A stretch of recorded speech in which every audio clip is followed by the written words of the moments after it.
हो गया start.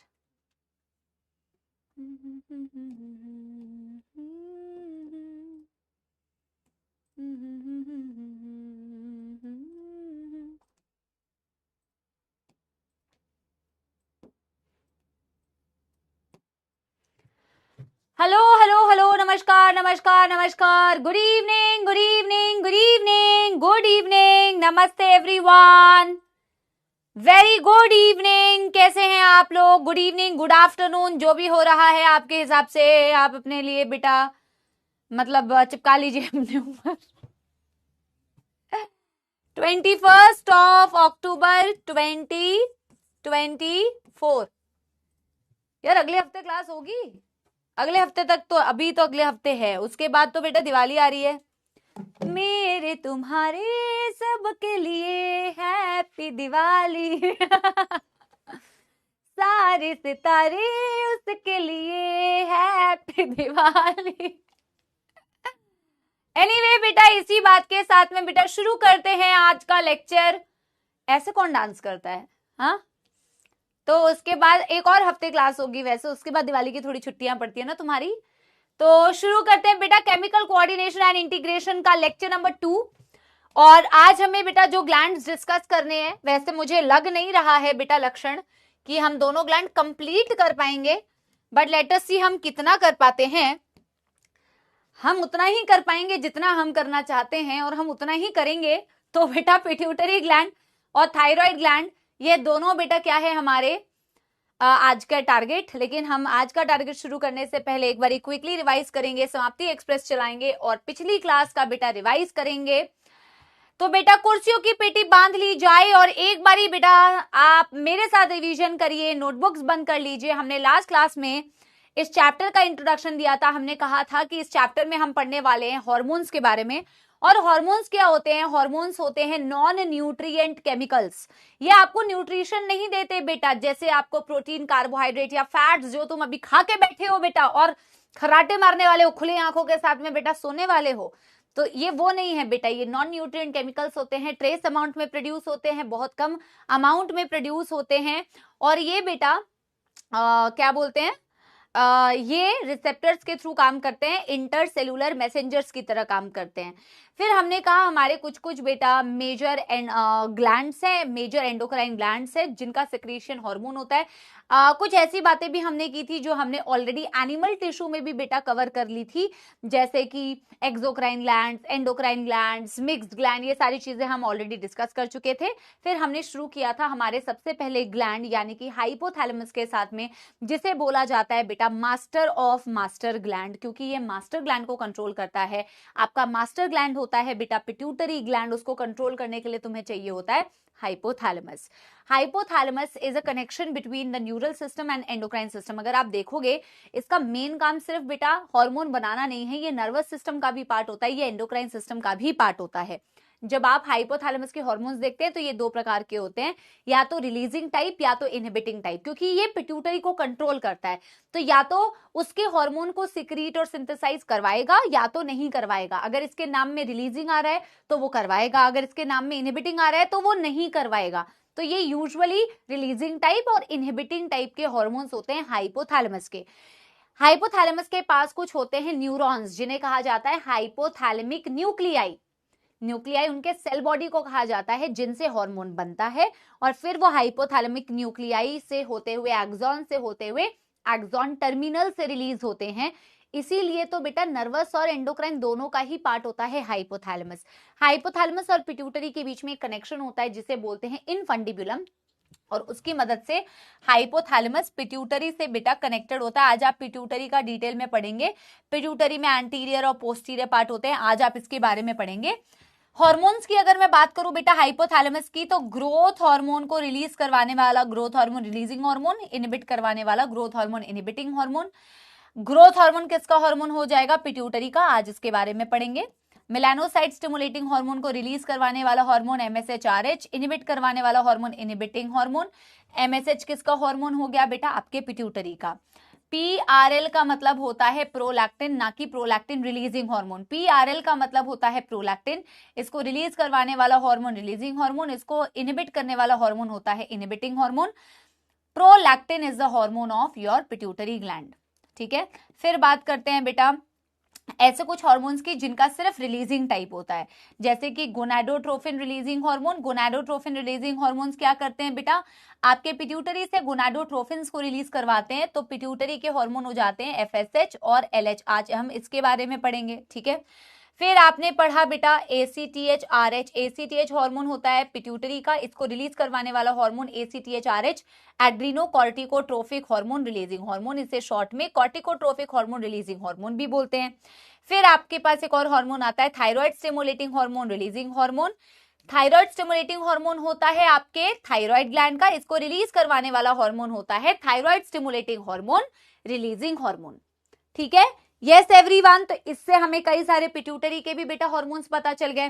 Hypothalamus के दो हार्मोन्स जो पिट्यूटरी में स्टोर्ड होते हैं, पोस्टीरियर पिट्यूटरी में स्टोर्ड होते हैं, वो होता है ऑक्सीटोसिन और वैसोप्रेसिन। पोस्टीरियर पिट्यूटरी के अपने कोई हार्मोन्स नहीं होते। The two hormones that it stores of hypothalamus is oxytocin and vasopressin. Vasopressin also known as antidiuretic hormone. और मैंने कहा था कि ये वही वैसोप्रेसिन है बेटा जो तुमने एक्सक्रीशन में पढ़ा हुआ है, दैट एब्जॉर्ब्स वाटर, पानी की रीएब्जॉर्प्शन करता है from the latter part of the tubules DCT से और कलेक्टिंग डक्ट से, प्रिवेंट्स डायूरेसिस। कमी हो जाती है तो डायबिटीज इंसिपिडस हो जाता है, टेस्टलेस यूरिन, राइट। ऑक्सीटोसिन को मिल्क इजेक्टिंग हार्मोन भी बोलते हैं, बर्थ हार्मोन भी बोलते हैं। बर्थ हार्मोन क्यों बोलते थे, क्योंकि ये यूट्रस पर बेटा एक्ट करता था, और यूट्रस की मिडल लेयर मैंने उस दिन तुम्हें बताई थी जिसमें मसल्स होते हैं, मायोमेट्रियम बोलते हैं। तो जब बच्चे की डिलीवरी होनी होती है पार्चुरेशन के वक्त में बेटा, ये यूट्रस की मायोमेट्रियम पर एक्ट करता है और उसकी कॉन्ट्रैक्शंस करवाता है जिससे चाइल्ड बर्थ हो पाए, लेबर पेन के लिए, है ना। इसीलिए birth hormone. Milk let down hormone या मिल्क इजेक्टिंग हार्मोन क्यों बोला, क्योंकि ये जब बेटा आपके मैमरी ग्लैंड्स पर एक्ट करता है तो मिल्क को बाहर इजेक्ट करने में हेल्प करता है। मिल्क की सिंथेसिस नहीं कर रहा, मिल्क की इजेक्शन में हेल्प करता है, इसीलिए मिल्क इजेक्टिंग हार्मोन। क्या यहां तक किसी को भी कोई दुख दर्द समस्या अगर नहीं है तो कृपया करके मुझे एक थम्स अप दे दीजिए बेटा, एक थम्स अप दे दीजिए अगर बेटा कोई दुख दर्द समस्या नहीं है। फिर बेटा चैट्स ऑफ कर दी जाएंगी, क्योंकि बेटा हमें पानी है, पानी, क्योंकि हमें कोई स्पैमिंग नहीं चाहिए बेटा, हमें तो बेटा प्यार से पढ़ना है, मस्त मन लगा के पढ़ना है ना। तो हम बेटा क्या करेंगे, चैट्स ऑफ कर देंगे। अभी आप मुझे बस बता दीजिए कोई समस्या तो नहीं है। तो हम पिट्यूटरी ग्लैंड से स्टार्ट करने वाले, क्योंकि पिट्यूटरी ग्लैंड बड़ा है बेटा, पिट्यूटरी का टॉपिक बड़ा है, इसमें डिसऑर्डर्स भी हैं, इसलिए मैं कह रही हूं जरूरी नहीं है कि आज हम थायराइड स्टार्ट ही कर लेंगे, क्योंकि पिट्यूटरी इटसेल्फ बहुत बड़ा ग्लैंड है। ठीक है ना, यस, चलिए बहुत बढ़िया बेटा, very very nice. So now we are going to start with बेटा today's topic, and today's first topic is pituitary gland. जब आप पिट्यूटरी ग्लैंड के बारे में चर्चा करना शुरू करते हो तो सबसे पहली जो बेटा इसके बारे में बात हम कहते हैं वो ये कहते हैं कि ये पिट्यूटरी ग्लैंड जो होता है, this pituitary gland is actually the master gland. This pituitary gland is actually the master gland, right? क्योंकि इसके पास जो हार्मोन्स होते हैं ये बाकी बहुत सारे ग्लैंड्स को कंट्रोल कर रहा होता है, और मास्टर को कौन कंट्रोल करता है बेटा, master of master gland hypothalamus. हमने ये लोकोमोशन एंड मूवमेंट में भी पढ़ा था कि pituitary is enclosed in a bony cavity. आपका एक बोन होता है, स्फीनॉइड बोन। मैंने आपको स्कल का एक्सप्लोजन भी दिखाया था बेटा। भैया एक नॉर्मल पानी दे दीजिए, ये तो बहुत गर्म है, गर्म नहीं पीना, एक नॉर्मल ग्लास में भी आधा ग्लास नॉर्मल पानी दीजिएगा। तो हमने पढ़ा था स्फीनॉइड बोन होता है, बटरफ्लाई लाइक अंदर की तरफ होता है क्रेनियल बोन, उसकी एक कैविटी होती है जिसे बोला जाता है सेल्ला टर्सिका। उस सेल्ला टर्सिका के अंदर क्या प्रेजेंट होता है बेटा, sella turcica encloses pituitary gland. Very important, वहां पे भी पढ़ा था, यहां पे भी इस पॉइंट को हम लिखेंगे, enclosed with in a cavity called, enclosed within a cavity called sella turcica of sphenoid bone, of sphenoid bone. Very important point, sella turcica of sphenoid bone. ठीक है ना, पिट्यूटरी ग्लैंड जो होती है इसके दो पार्ट्स होते हैं। तो एक बारी ना बेटा फिर से यही वाला डायग्राम बना रही हूं जो तुमने अच्छा इसकी ओरिजिन भी लिख लेते हैं। तुमने हाइपोथैलेमस की ओरिजिन एक्टोडर्मल लिखी थी। मैंने कहा था जो भी ब्रेन से एसोसिएटेड तुम्हें स्ट्रक्चर्स दिख रहे हैं ना, मतलब आपको उस हेड रीजन में दिख रहे हैं, that is ectodermal in origin. आगे आपको मैं पीनियल ग्लैंड पढ़ाऊंगी, वो dorsal side of the forebrain पे होता है, उसकी भी ओरिजिन एक्टोडर्मल होती है। अब मैं बेटा वही वाला डायग्राम वापस से इसलिए बना रही हूं क्योंकि मैं तुम्हें अभी एंटीरियर और पोस्टीरियर पिट्यूटरी जो है ना वो इसी से मैं तुम्हें क्लियर करूंगी बेटा, ठीक है। तो पिट्यूटरी के बेटा कहने का मतलब यह है कि pituitary is divided into two parts. One is called as anterior pituitary, one is called as anterior pituitary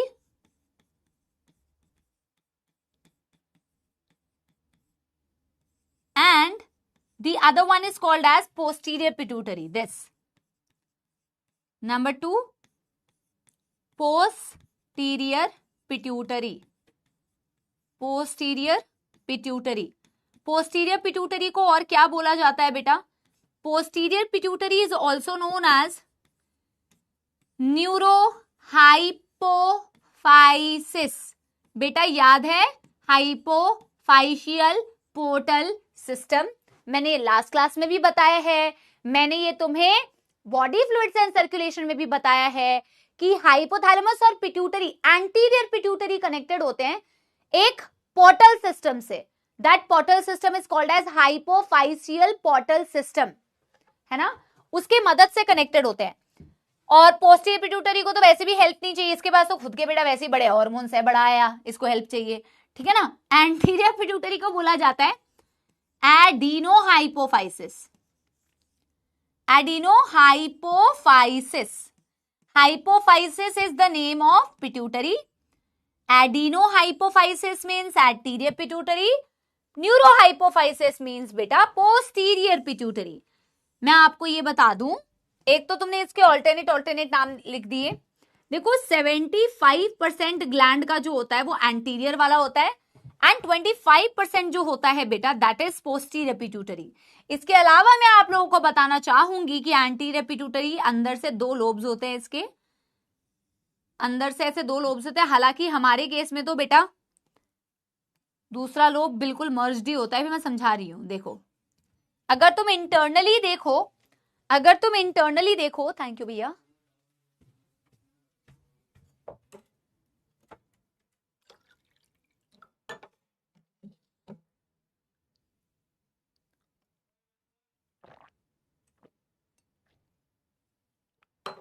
बेटा देखो अगर तुम इंटरनली देखो तो आपका एंटीरियर पिट्यूटरी के अंदर दो लोब्स होते हैं, है ना। तो हम कहते हैं इंटीरियरली, जुबान लड़खड़ा रही है मेरी, इंटीरियरली हैज टू लोब्स।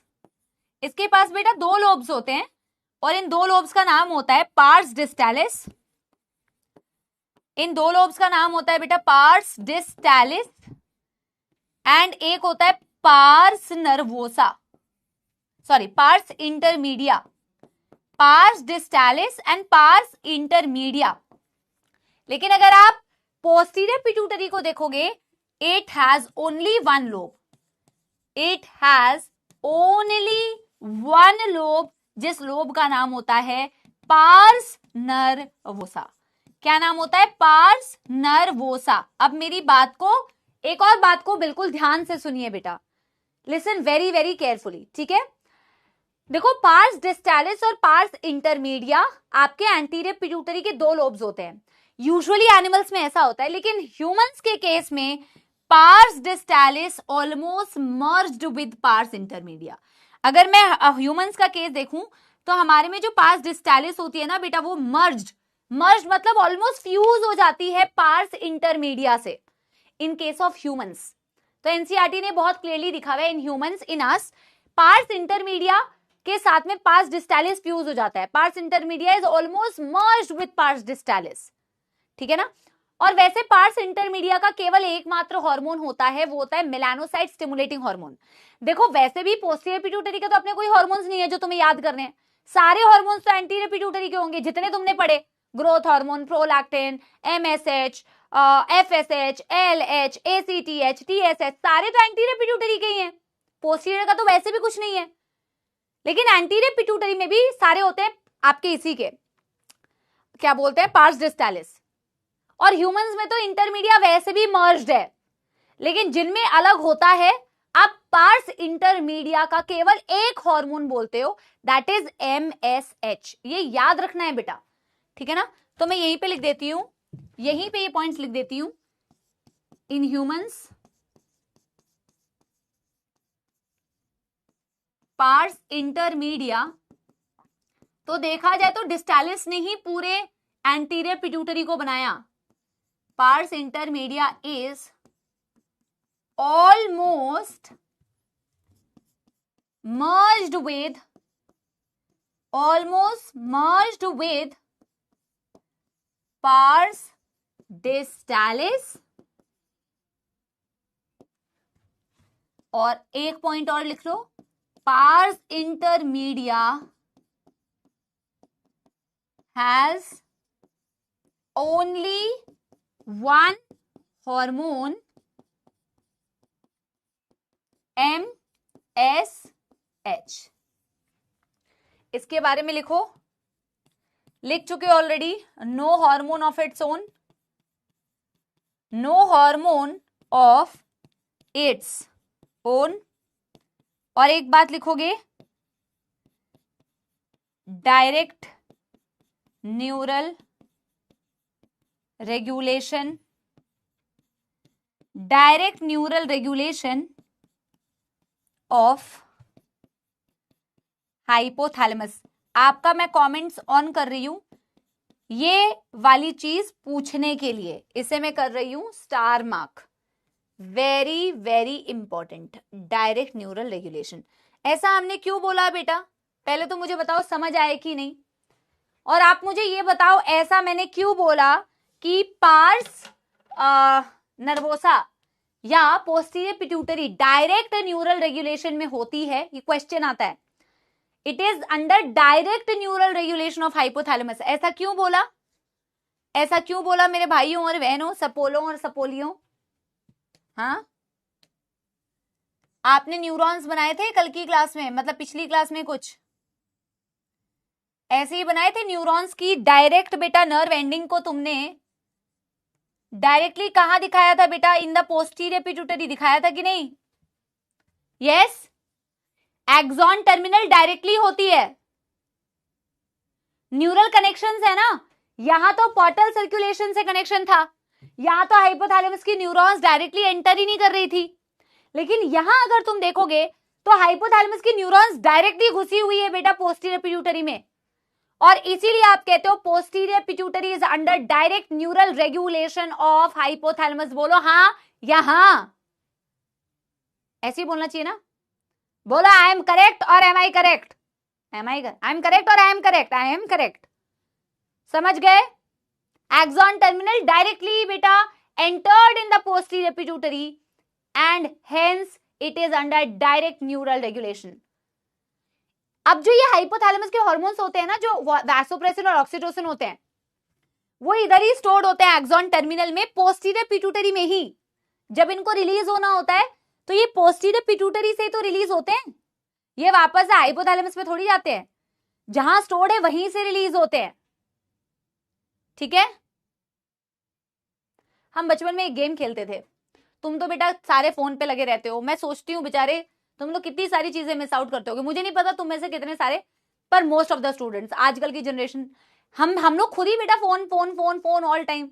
और आप लोगों की जनरेशन, इनफैक्ट छोटे छोटे बच्चे सब फोन चलाते हैं, पर हम लोग के टाइम पे हमने रियल गेम्स खेलते थे यार, मतलब जेन्युइनली आउटडोर गेम्स होते थे। तो एक गेम होता था जिसमें हम ऐसे जंप करके ऐसे करके जाते थे, और फिर मतलब तीन तीन तीन वो क्रॉस करते थे हम, तीन ऐसे होते थे, फिर हमें देखना नहीं होता था, हमें सिर्फ वापस से जंप करना होता था, फिर पूछना होता था am I right, am I right, it's all right. ठीक है। अब मैं देखो फ्रॉग की तरह उछल रही हूं, तो जब हम कूद रहे होते थे तो लाइन ऐसे ऐसे होता था, ऐसा ऐसे ऐसे ऐसे बॉक्स होता था। ठीक है। तो मैं यहाँ आऊं, फिर मैं यहाँ से पहले ऐसे ऐसे करके मैं यहाँ पहुंच गई। ठीक है। फिर मैं उल्टे डायरेक्शन में कूदती थी, उल्टे डायरेक्शन में पीछे, बिना देखे, और मेरा अगर पैर इसमें से किसी भी लाइन में आ गया तो मैं आउट हो जाऊंगी। Am I right, am I right, it's all right. खेला है? सबके अलग अलग नाम होते थे, कितने सारे गेम होते थे बताओ। एक ये वाला होता था डॉक्टर डॉक्टर हेल्प मी, खेला है? डॉक्टर डॉक्टर हेल्प मी, सारे लोग बेटा हाथ पकड़ के ऐसे मुड़ जाते थे, मतलब मुड़ क्या जाते थे, सब एक दूसरे की सर निकाल के ये निकाल के बेटा फंस जाते थे। और फिर एक बंदा होता था जो हम सबको डिटैंगल कर रहा होता था। क्या क्या गेम्स होते थे, डिटैंगल कर रहा होता था। तो डिटैंगल इस तरीके से करना होता था कि किसी का हाथ छूटे ना, इसे बोलते थे डॉक्टर डॉक्टर हेल्प मी। एक गेम होता था जिसमें एक बुढ़ी अम्मा होती थी, बुढ़ी अम्मा कहाँ जा रही हो, नदी किनारे एक पैसा डालो, नदी बड़ा हो जाएगा, ठीक है। ये एक गेम खेलते थे। विषमृत खेलते थे, हिंदी में भी नाम होते, इंग्लिश में भी नाम होते, फिर सबके अपनी लैंग्वेज में भी नाम होते होंगे, ठीक है। विषमृत होता था, ऊंच नीच का पापड़ा, गड़े गधे ने मारा लाफड़ा, ऊंच मांगे या नीच, colour colour which colour do you want. एक होता था, बहुत सारे गेम्स होते थे यार, पढ़ाई करते हैं चलो, ठीक है ना। चलो, अरे प्लीज साइड, लिखा नहीं है तुम लोगों ने अभी तक यार। चलो डन करो जल्दी से भाई, इतना टाइम नहीं है। तुम बेटा क्या कर रहे होते हो, लिखा करो। यस मैम, थोड़ा साइड हो जाओ, पूरा साइड हो गई हूं मैं, लिख लो लिख लो भाई। बहुत यार, I really miss that time, I am telling you guys.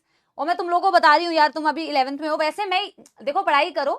ये ना फालतू फालतू बातें होती है। अगर कोई ये कहता है ना, कई लोग ऐसे कहते हैं, अरे मैम टाइम कहाँ है, हमारे पास टाइम कहाँ है, ठीक है। तुम जितना टाइम वेस्ट करते हो इधर उधर की चीजों में ना, उससे अच्छा थोड़ा ऐसे गेम्स खेल लिया करो, माइंड फ्रेश हो जाएगा।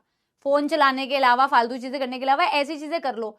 ये तो फालतूगिरी होती है कि अरे मेरे पास टाइम कहाँ है इतना, ऐसे तुम बेटा कितने घंटे बर्बाद कर दो। पर जैसे ही तुम्हें कुछ ऐसा चीज करने के लिए बोला जाए जिससे तुम्हें जेन्युइनली फील गुड होगा, तो तुम्हारे पास टाइम नहीं होता। तुम पीएम के बाद तुम ही सबसे ज्यादा बिजी होते होगे, है ना। I really miss that time. और तुम उस, हालांकि बेटा गेम्स एज ग्रुप से डिफाइन नहीं होते हैं, जिसको मन करे खेलो, पर खेलने के लिए भी तो ग्रुप चाहिए होता है ना यार, है ना, और टाइम भी चाहिए होता है। अब जैसे कि तुम बिजी हो, हम भी बिजी हैं, चलो आओ शुरू करते हैं। यस, चलो चलो चलो, अब बेटा करते हैं हॉर्मोन्स के नाम। तो हमने पढ़ लिया बेटा anterior pituitary, posterior pituitary. Posterior pituitary is direct neural regulation में होता है, और एंटीरियर पिट्यूटरी जो होता है बेटा वो hypophysial portal system, right. Yes, अब हम बेटा कहते हैं कि हार्मोन्स कौन कौन से, यानी कि मैम सारे हार्मोन्स जो हो गए वो एंटीरियर पिट्यूटरी के हो गए, पिट्यूटरी हार्मोन्स करते हैं बेटा। हेडिंग डालो, और वैसा ही टेबल बनाना है बेटा हमें, हम बिल्कुल टेबल फॉर्म में ये करने वाले हैं। इसके बाद तो बेटा इतने हार्मोन्स ग्लैंड के होंगे नहीं कि हम टेबल फॉर्म में करेंगे, लेकिन हाइपोथैलेमस और पिट्यूटरी के हार्मोन्स को हम हमेशा टेबल फॉर्म में ही करते हैं। यानी कि all the hormones will actually belong to anterior pituitary, because posterior pituitary does not have any hormone of its own, ठीक है। हेडिंग डालो, पिट्यूटरी हार्मोन्स। सबसे पहले तो बेटा ये टेबल बनाओ, ठीक है ना। कितने हार्मोन्स लिखने हैं बेटा, 1 2 1 2 3 4 5 6 7, 7 हार्मोन्स के नाम तुम्हें लिखने हैं। अभी इसमें 2 लिखे हुए, टोटल 7 हार्मोन्स है, ठीक है। हाफ पेज में तो बिल्कुल भी नहीं होगा, आपको लैंडस्केप में करना है, आपको पोर्ट्रेट में करना है, आप कर लो।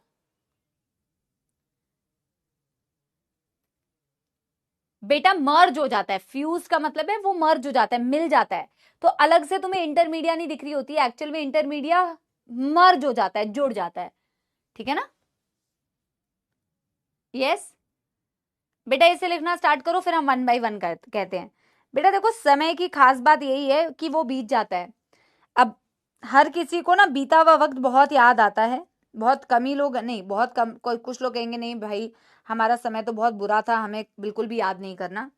पर वैसे आपको बीता हुआ वक्त याद आता है, इसीलिए जिस वक्त हो, जैसे अब मेरे को भी बीता हुआ वक्त, मैं रो नहीं रही हूँ बाय दी वे, ठीक है ना, पता चला रील डाल दिया मैम रो रही थी, बीता हुआ वक्त याद आता है, ठीक है ना। तो ये है कि अब आज मैं जिस टाइम पे हूँ, आज से 10 साल के बाद मैं इस टाइम को भी मिस कर रही हूँगी कि यार वो टाइम बहुत अच्छा था, है ना। जैसे आज से पहले के मैं 10-20 साल पहले जो मैं बचपन याद कर रही हूँ, है ना। तो दैट इज द थिंग। आओ, GH का क्या मतलब है बेटा, GHRH hypothalamic hormone, GHRH IH hypothalamic hormone, GH का मतलब होता है ग्रोथ हार्मोन। बेटा ग्रोथ हार्मोन रिलीजिंग हार्मोन को और क्या बोला था? सोमैटोकाइनिन। ग्रोथ हार्मोन इनहिबिटिंग हार्मोन को क्या बोला था? सोमैटोस्टैटिन। और बेटा ग्रोथ हार्मोन को बोला जाता है somatotrophin. This is also known as somatotrophin. This is also known as somatotrophin. Growth hormone releasing hormone is known as somatokinin. Growth hormone inhibiting hormone is known as somatostatin. Growth hormone is known as somatotrophin. ठीक है, अब इसका target जो होता है ना बेटा, आप टारगेट में लिखते हैं overall body parts. Overall body parts आप इसका टारगेट लिखते हैं, जनरलाइज ओवरऑल बॉडी या जनरलाइज बॉडी पार्ट्स ऐसे लिख सकते हैं। और जैसा इसका नाम है ना बेटा, एग्जैक्टली वैसा ही ये कर रहा है।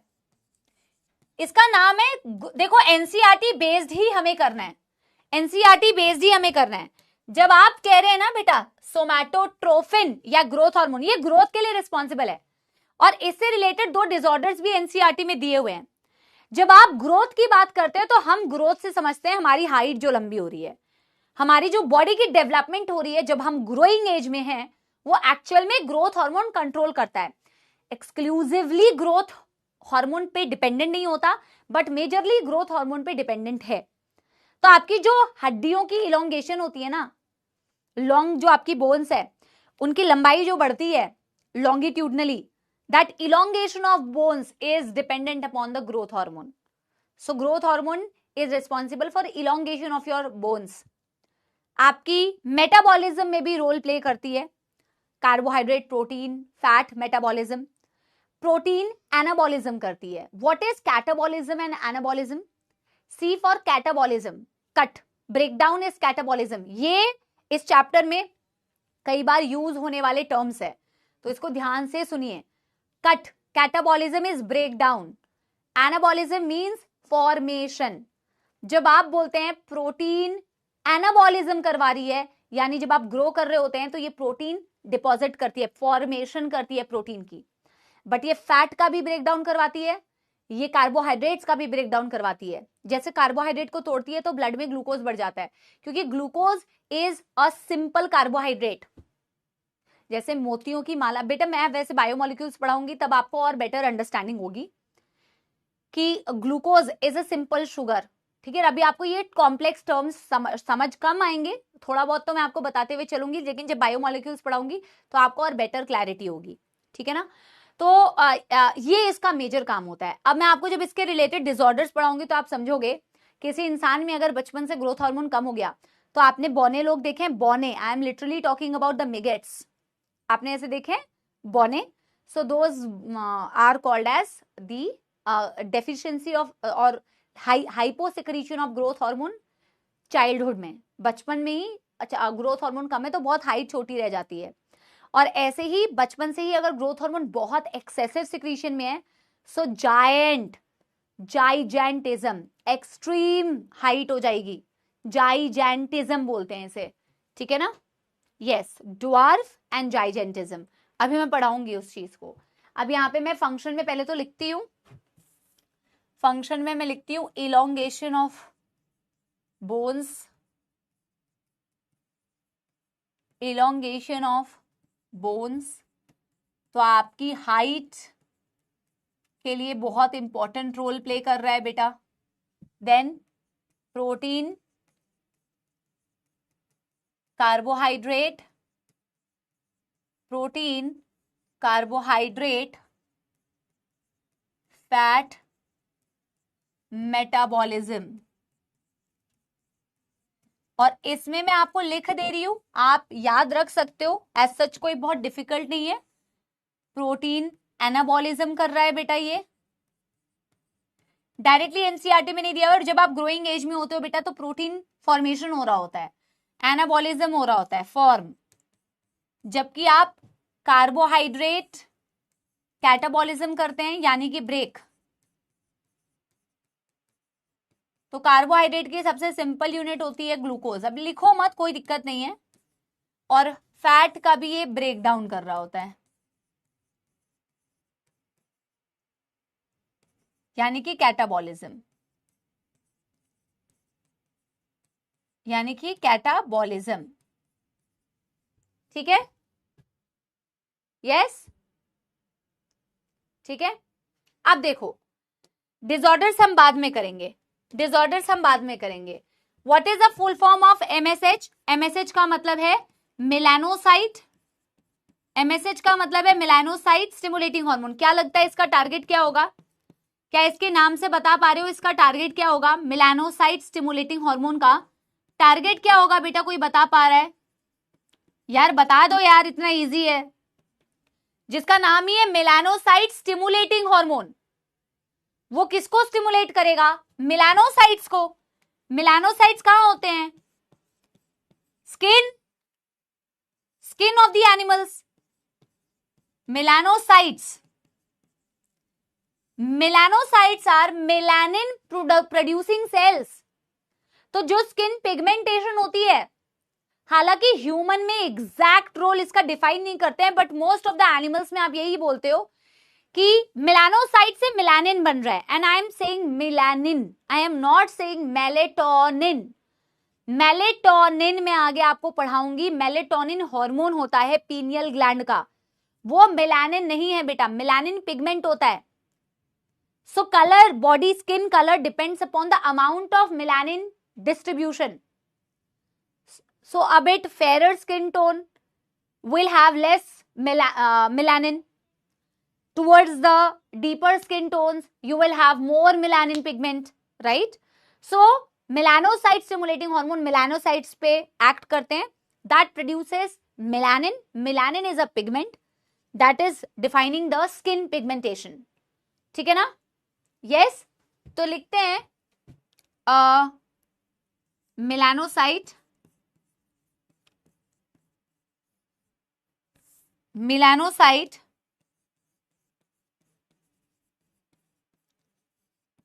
produces melanin pigment. Melanin is not hormone, melanin is a pigment. Melanin pigment for skin pigmentation. सिर्फ स्किन पिगमेंटेशन नहीं, आपको कहीं पे भी पिगमेंटेशन, बेसिकली आपको पिगमेंटेशन दिख रही है ना, that is because of melanin. ठीक है ना? That is because of melanin. ठीक है, एक थम्स अप दे देना बेटा फटाफट से जब ये कर लिया। अगले हार्मोन में बढ़ेंगे, अगले हार्मोन में बढ़ेंगे।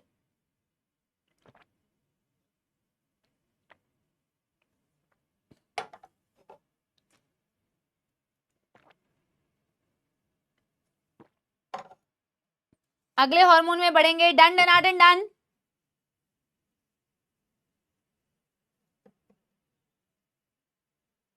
डन ना, साथ के साथ करो बेटा। ऐसा कोई चीज नहीं है जो बहुत टफ होगी। जो नई चीजें होंगी उसको मैं आराम आराम से तुम्हें पढ़ाऊंगी। एज 11 किड्स आई नो कुछ कुछ चीजें जो तुम फर्स्ट टाइम पढ़ोगे, फर्स्ट टाइम इंट्रोड्यूस होगे, तो that is my responsibility. But जहां बेटा फटाफट से करना है तो अपना हाथ चलाइए। तुमने तो नहीं मेहंदी लगाई, आधे लोग करवा चौथ मना रहे हैं। भरोसा नहीं है भाई तुम्हारा, तुम सपोले हो, कुछ भी कर सकते हो। Prolactin, PRL stands for prolactin. पहली बात तो it's not releasing, R does not. 100 बार बता चुकी हूं, बट तुम 101 बार क्वेश्चन आएगा ना गलत करोगे, सुनते नहीं हो ना। PRL prolactin. Lectin, lactation, lactose milk से एसोसिएटेड है।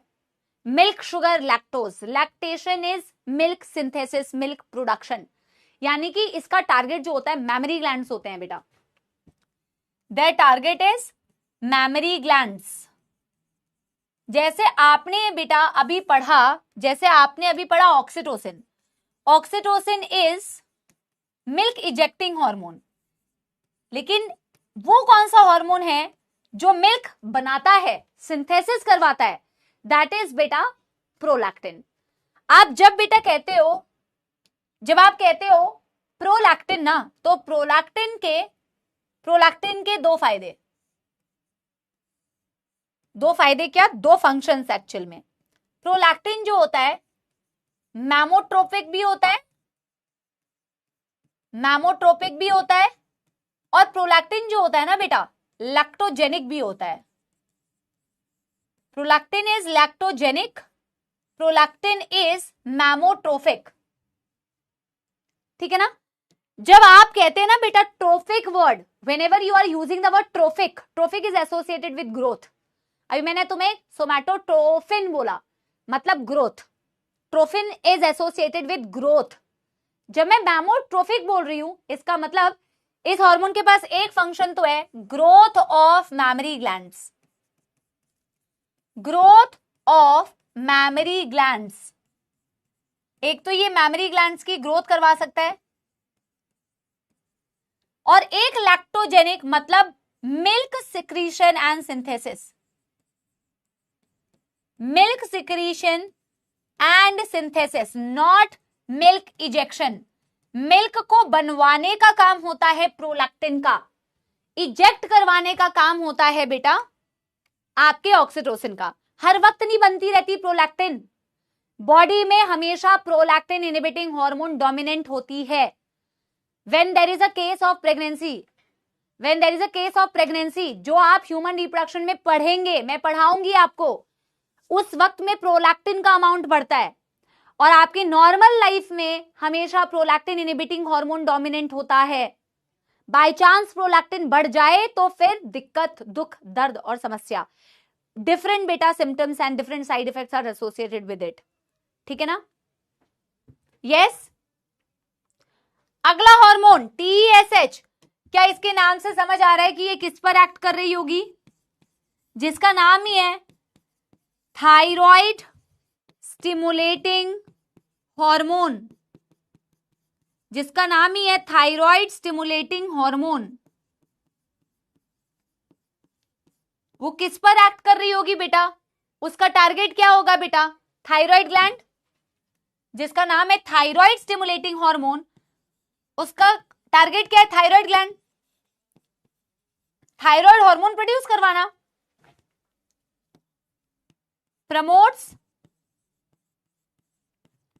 Promotes secretion of thyroid hormone, promotes secretion of thyroid hormone. Thyroid gland पर एक्ट करके थायराइड हार्मोन सिक्रीट करवाती है। क्या तुम एक लूप समझ पा रहे हो? अभी मैं तुमसे पूछती हूं बेटा, जब मैं तुम्हें अभी थायराइड ग्लैंड पढ़ाऊंगी तो थायराइड हार्मोन्स का मतलब होता है T3 एंड T4। अभी आप नाम लिख के रखो, मैं आगे तुम्हें पढ़ाऊंगी what is the meaning of T3 and what is the meaning of T4।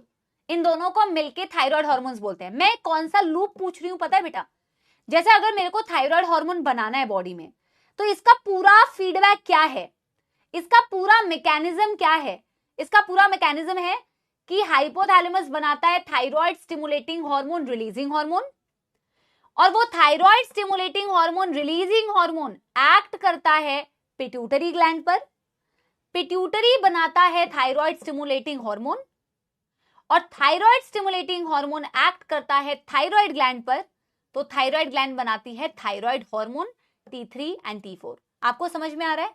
ये मैंने आपको एक तरीके से समझाया कि किस तरीके से बेटा इन ग्लैंड्स के हार्मोन एक दूसरे से अपना काम करवा रहे हैं। तो सबसे पहले तो काम करवा रहा है आपका हाइपोथैलेमस। सबसे पहले तो वही कह रहा है कि तुम TSH RH वो रिलीज कर रहा है, जो पिट्यूटरी से कह रहा है तुम TSH बनाओ, और जो TSH है वो कह रहा है कि तुम थायराइड हार्मोन बनाओ। आगे जब मैं अभी तुम्हें ये पढ़ाऊंगी ना बेटा, तो मैं तुम्हें बताऊंगी भी कि फीडबैक मैकेनिज्म्स होती है पॉजिटिव और नेगेटिव दोनों, दोनों अभी काम की नहीं है। आई होप तुमने नोट कर लिया है। थम्स अप दे दो, बहुत टाइम दे दिया है वैसे मैंने, तुमने नोट ही कर लिया होगा। अब अगला हार्मोन जो हम पढ़ने जा रहे हैं बेटा, ये नंबर 4 नहीं है, ये नंबर 5 है। Number 5 hormone that is ACTH। What is the full form? ACTH का फुल फॉर्म होता है एड्रीनोकोर्टिकोट्रोफिक।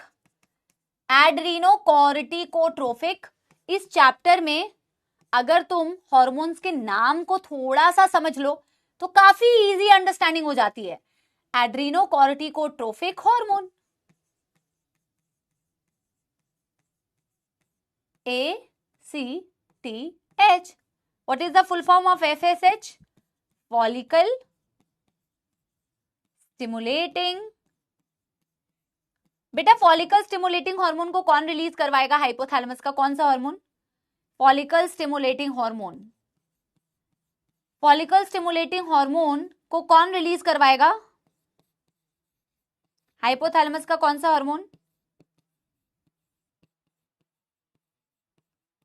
मैंने इसका आंसर नीचे लिख दिया है।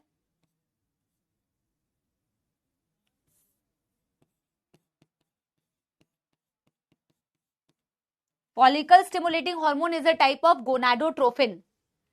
तो गोनाडोट्रोफिन को रिलीज करवाने वाला हार्मोन कौन होता है? गोनाडोट्रोफिन रिलीजिंग हार्मोन, जिसका नाम है GnRH, जिसका नाम ही है गोनाडोट्रोफिन रिलीजिंग हार्मोन। वो गोनाडोट्रोफिन को रिलीज करवाएगा। मैंने नीचे लिख भी दिया है, FSH एंड LH, इन दोनों को ही तो बेटा बोला जाता है गोनाडोट्रोफिन्स, जिनका नाम ही है गोनाडोट्रोफिन्स। उनको रिलीज करवाने वाला हार्मोन होता है गोनाडोट्रोफिन रिलीजिंग हार्मोन। ठीक है ना? यस।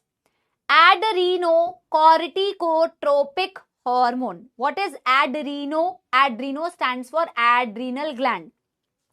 जब मैं आगे तुम्हें एड्रीनल ग्लैंड पढ़ाऊंगी, अभी तुमने किडनी पढ़ा हुआ है बेटा, राइट? तुमने किडनी में पढ़ा ना, एक कॉर्टेक्स एरिया होता है, एक मेड्यूला एरिया होता है। तो किडनी के ऊपर जो ग्लैंड होती है एड्रीनल ग्लैंड, जब तुमको मैं ये बना लेना थोड़ा सा छोटा सा यहाँ पे, वैसे तो मैं तुम्हें डिटेल में पढ़ाऊंगी एड्रीनल ग्लैंड। जब तुम एड्रीनल ग्लैंड देखते हो ना, that is above the kidney. तो एड्रीनल ग्लैंड के ना बेटा दो पार्ट्स होते हैं, एक होता है कॉर्टेक्स, एक होता है medulla.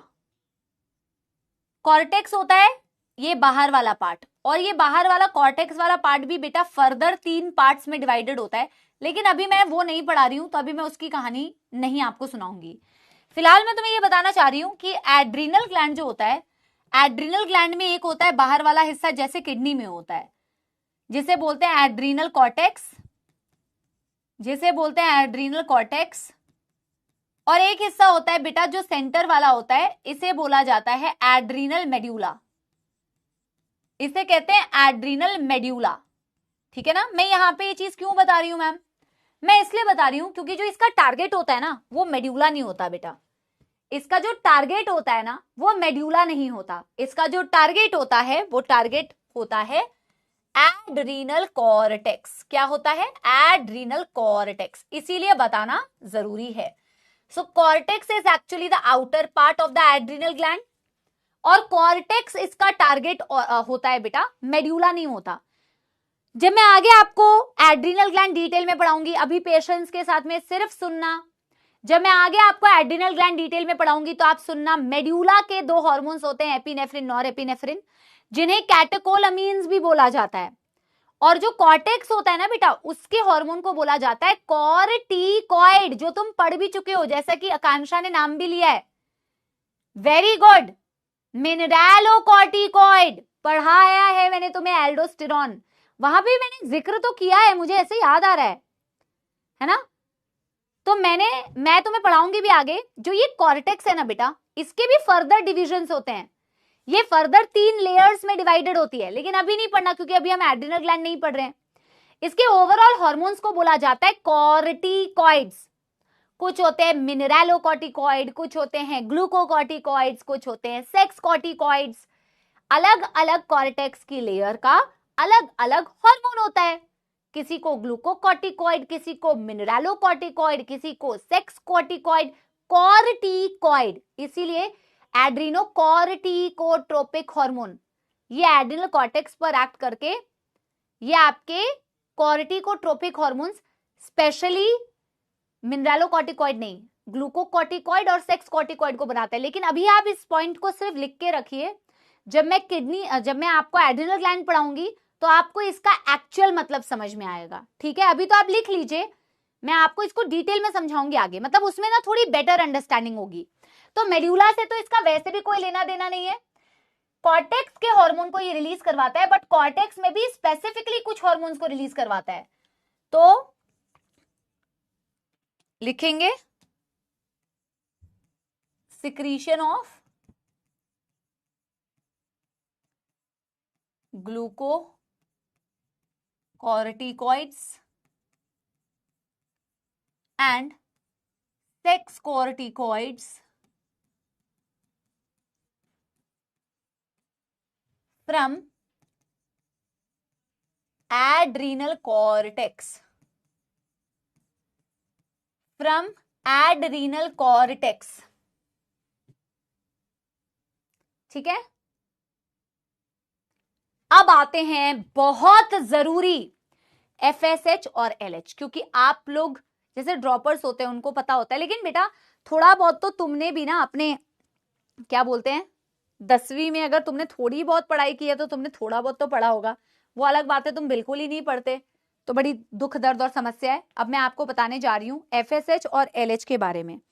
I am going to tell you about FSH and LH, ठीक है ना। Follicle stimulating hormone and luteinizing hormone, both of these hormones are called as gonadotrophins। इन दोनों हार्मोन्स को बेटा क्या बोला जाता है, इनको बोला जाता है गोनाडोट्रोफिन्स। और ये गोनाडोट्रोफिन्स जो होते हैं मेल्स में भी होते हैं, ये गोनाडोट्रोफिन्स जो होते हैं फीमेल्स में भी होते हैं। ये सबसे पहली गलती करता है बच्चा, चाहे ड्रॉपर, जब मैं पूछती हूँ ना बेटा FSH किस में होगा, मेल या फीमेल में, तो आंसर दे देता है फटाक से फीमेल में होता है मैम फॉलिकल स्टिमुलेटिंग हार्मोन, ठीक है ना। पहली बात तो ध्यान रखिए ये पिट्यूटरी के हार्मोन्स है, ये मेल में भी होते हैं फीमेल में भी होता है। FSH भी मेल में होता है, LH भी मेल में होता है, FSH भी फीमेल में होता है, FSH भी LH भी, समझ गए ना, LH मेल फीमेल दोनों, FSH मेल फीमेल दोनों, समझ गए ना। जो फॉलिकल स्टिमुलेटिंग हार्मोन है वो मेल्स में क्या कर रहा है और फीमेल्स में क्या कर रहा है, ल्यूटिनाइजिंग हार्मोन मेल में क्या कर रहा है और फीमेल में क्या कर रहा है, और ये दोनों क्या है गोनाडोट्रोपिन्स। तो इनको रिलीज कौन करवाता है, gonadotropin releasing hormone of hypothalamus. अब इनके टारगेट क्या है, इनका नाम है गोनाडोट्रोपिन। जब मैंने तुम्हें बोला था गोनाडोट्रोपिन रिलीजिंग हार्मोन का टारगेट क्या है, तो आधे बच्चे गोनाड्स गोनाड्स गोनाड्स, नहीं, हाइपोथैलेमस डायरेक्ट ऑर्गन पर एक्ट नहीं कर रहा, वो पिट्यूटरी पर एक्ट करता है, उसका तो टारगेट था पिट्यूटरी। पिट्यूटरी से रिलीज हो रहा है गोनाडोट्रोपिन, FSH एंड LH, इसका टारगेट होते हैं गोनाड्स, इसका टारगेट होता है गोनाड्स मेरे प्यारे सपोलो, इसका टारगेट होता है गोनाड्स। FSH का target in males testis, in female ovary, this is the gonad, this is the gonads, ठीक है। अच्छा मेल्स में ये क्या करवाते हैं, promotes spermatogenesis, promotes spermatogenesis. What is spermatogenesis, generation of sperms. What is spermatogenesis? Generation of sperms. Sperm की generation कहलाती है स्पर्मेटोजेनेसिस। जेनेसिस जनरेशन, स्पर्मेटो मतलब स्पर्म। बेटा देखो वैसे तो इसकी पूरी कहानी है, FSH किस पर एक्ट करता है, कौन से सेल्स होते हैं जिन पर एक्ट करके ये स्पर्मेटोजेनेसिस को प्रमोट करता है, it's a entire process, but वो ह्यूमन रिप्रोडक्शन का है। अभी तो आप केवल एक लाइन याद रख लो कि FSH जो मेल्स में होता है वो स्पर्मेटोजेनेसिस को प्रमोट करता है, ठीक है।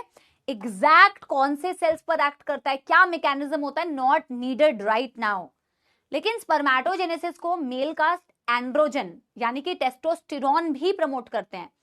फॉलिकल स्टिमुलेटिंग हार्मोन और मेल्स का जो हार्मोन होता है टेस्टोस्टेरोन या एंड्रोजन, वो भी स्पर्मेटोजेनेसिस को प्रमोट करता है।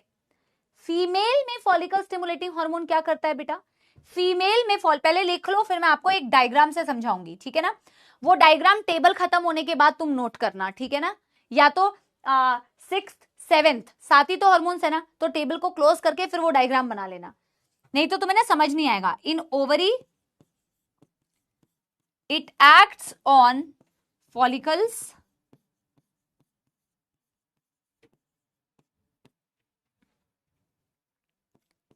to enable their growth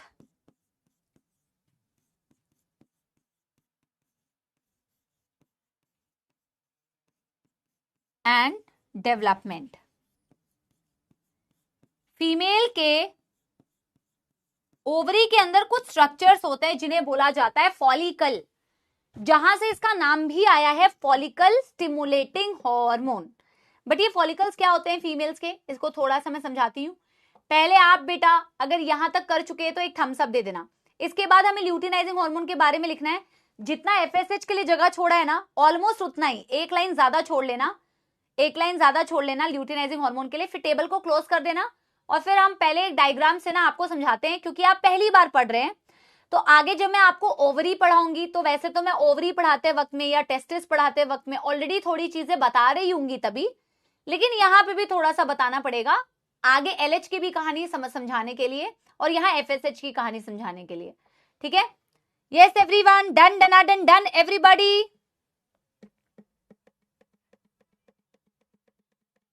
देखो क्योंकि ना ड्राइंग से ना तुम्हारी विजुअलाइजेशन थोड़ी सी स्ट्रांग होगी। यहां फॉलिकल्स की तो एटलीस्ट बेटा हम समझ ही सकते हैं।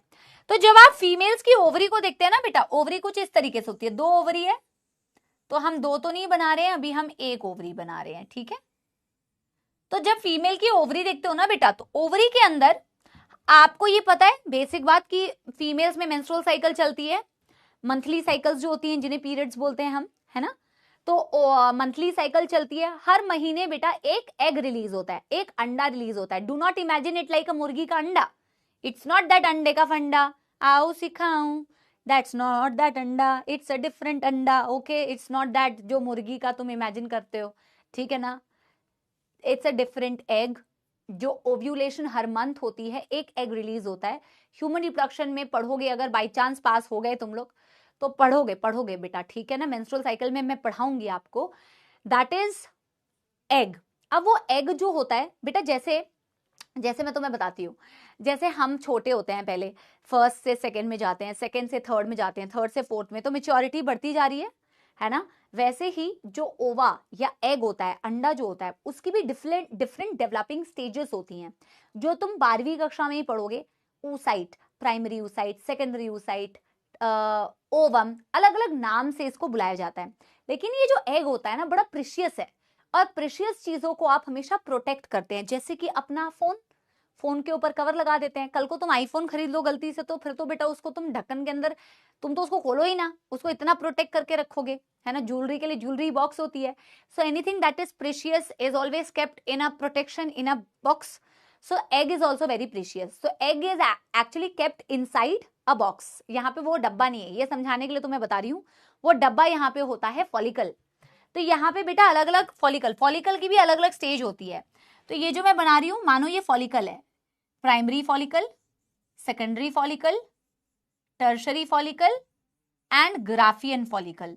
ये फॉलिकल्स के नाम है। मैम फॉलिकल्स के अंदर क्या होते हैं? फॉलिकल्स के अंदर हमारा अंडा होता है, और वो एग की भी अलग अलग नाम होते हैं। मैं एग के नाम में तो नहीं जा रही हूं, पर मैं फॉलिकल तुम्हें समझा दे रही हूं, ठीक है ना।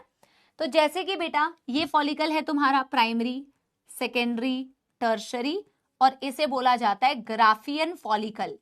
ये शब्द आगे तुम्हारा फिर से रिपीट होगा, ग्राफियन फॉलिकल वर्ड, जब मैं ओवरी पढ़ा रही होंगी।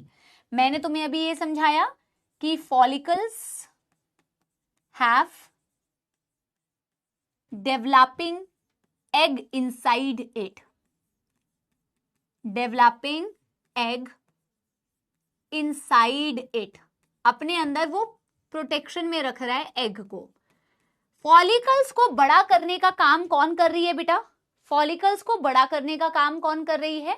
Follicle stimulating hormone. तो आपकी जो प्राइमरी फॉलिकल से बेटा क्या बनी? सेकेंडरी फॉलिकल बनी। सेकेंडरी फॉलिकल से क्या बनी? टर्शरी फॉलिकल बनी। टर्शरी फॉलिकल से क्या बनी बेटा? Graafian follicle. ये सबसे मेच्योर फॉलिकल है, इससे ज्यादा मेच्योरिटी नहीं आ सकती। इन सबको कौन करा रहा है बेटा? एफएसएच। बेटा कॉन्सेप्ट समझ आ रहा है? मस्त लग रहा है तो एक थम्स अप दे दीजिए please please please please guys.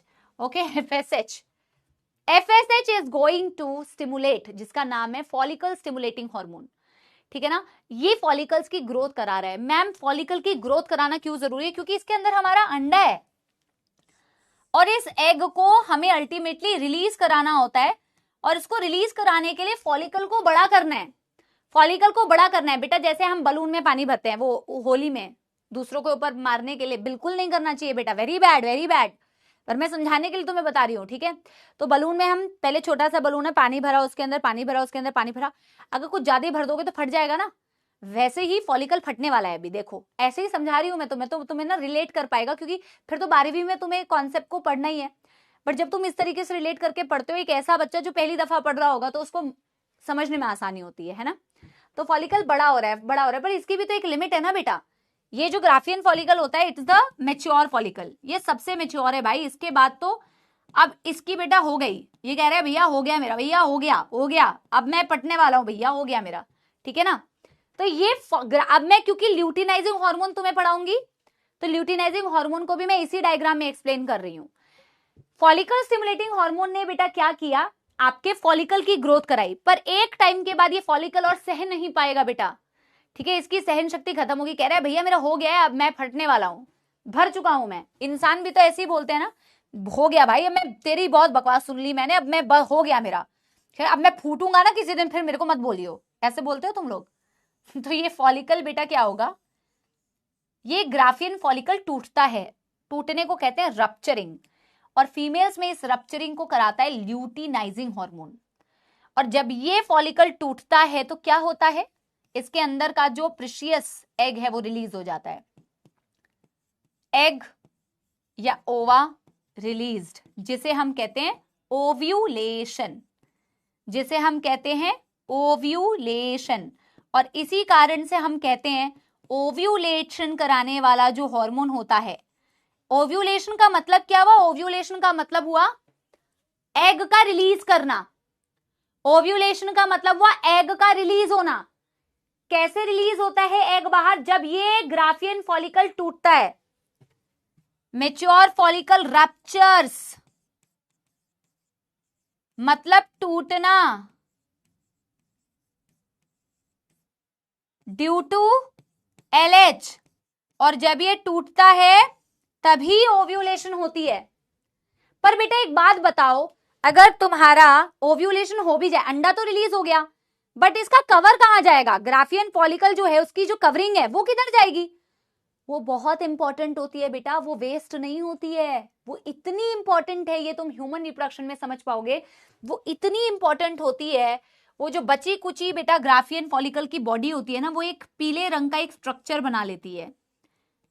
अभी ना बेटा I am trying to keep it short, I am trying to keep it short is because too much is not needed right now, so I'm keeping it short. Okay, when detail is required I will tell you in detail, but I am trying my best कि आपको ना short में तुम्हारे level के अनुसार मैं तुम्हें समझा दूं। ये कॉर्पस ल्यूटियम जो है ये ग्राफियन की बची कुची बॉडी से बना, ठीक है ना। So this corpus luteum is yellowish body formed due to remnant मतलब बचा कुचा या बचा हुआ, remnant of ग्राफियन। अगर मैं तुमसे पूछूं, लास्ट क्वेश्चन बता दो, अगर मैं तुमसे पूछूं कि कॉर्पस ल्यूटियम को कौन बनाता है तो आंसर क्या दोगे, कॉर्पस ल्यूटियम को कौन बनाता है, क्या आंसर दोगे, कॉर्पस ल्यूटियम को कौन बनाता है, क्या आंसर दोगे।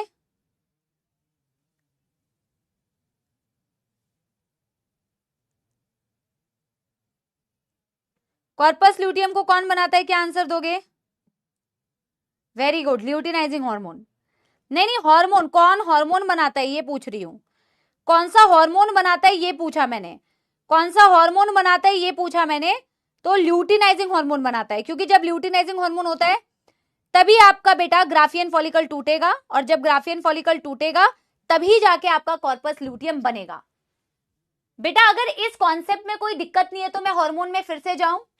अगर तुम फीमेल के ओवरी को देखो तो फीमेल के ओवरी के अंदर बेटा फॉलिकल्स होते हैं, फॉलिकल्स के अंदर अंडा होता है, राइट। फॉलिकल्स को ग्रो कराने वाला स्ट्रक्चर होता है फॉलिकल स्टिमुलेटिंग हार्मोन।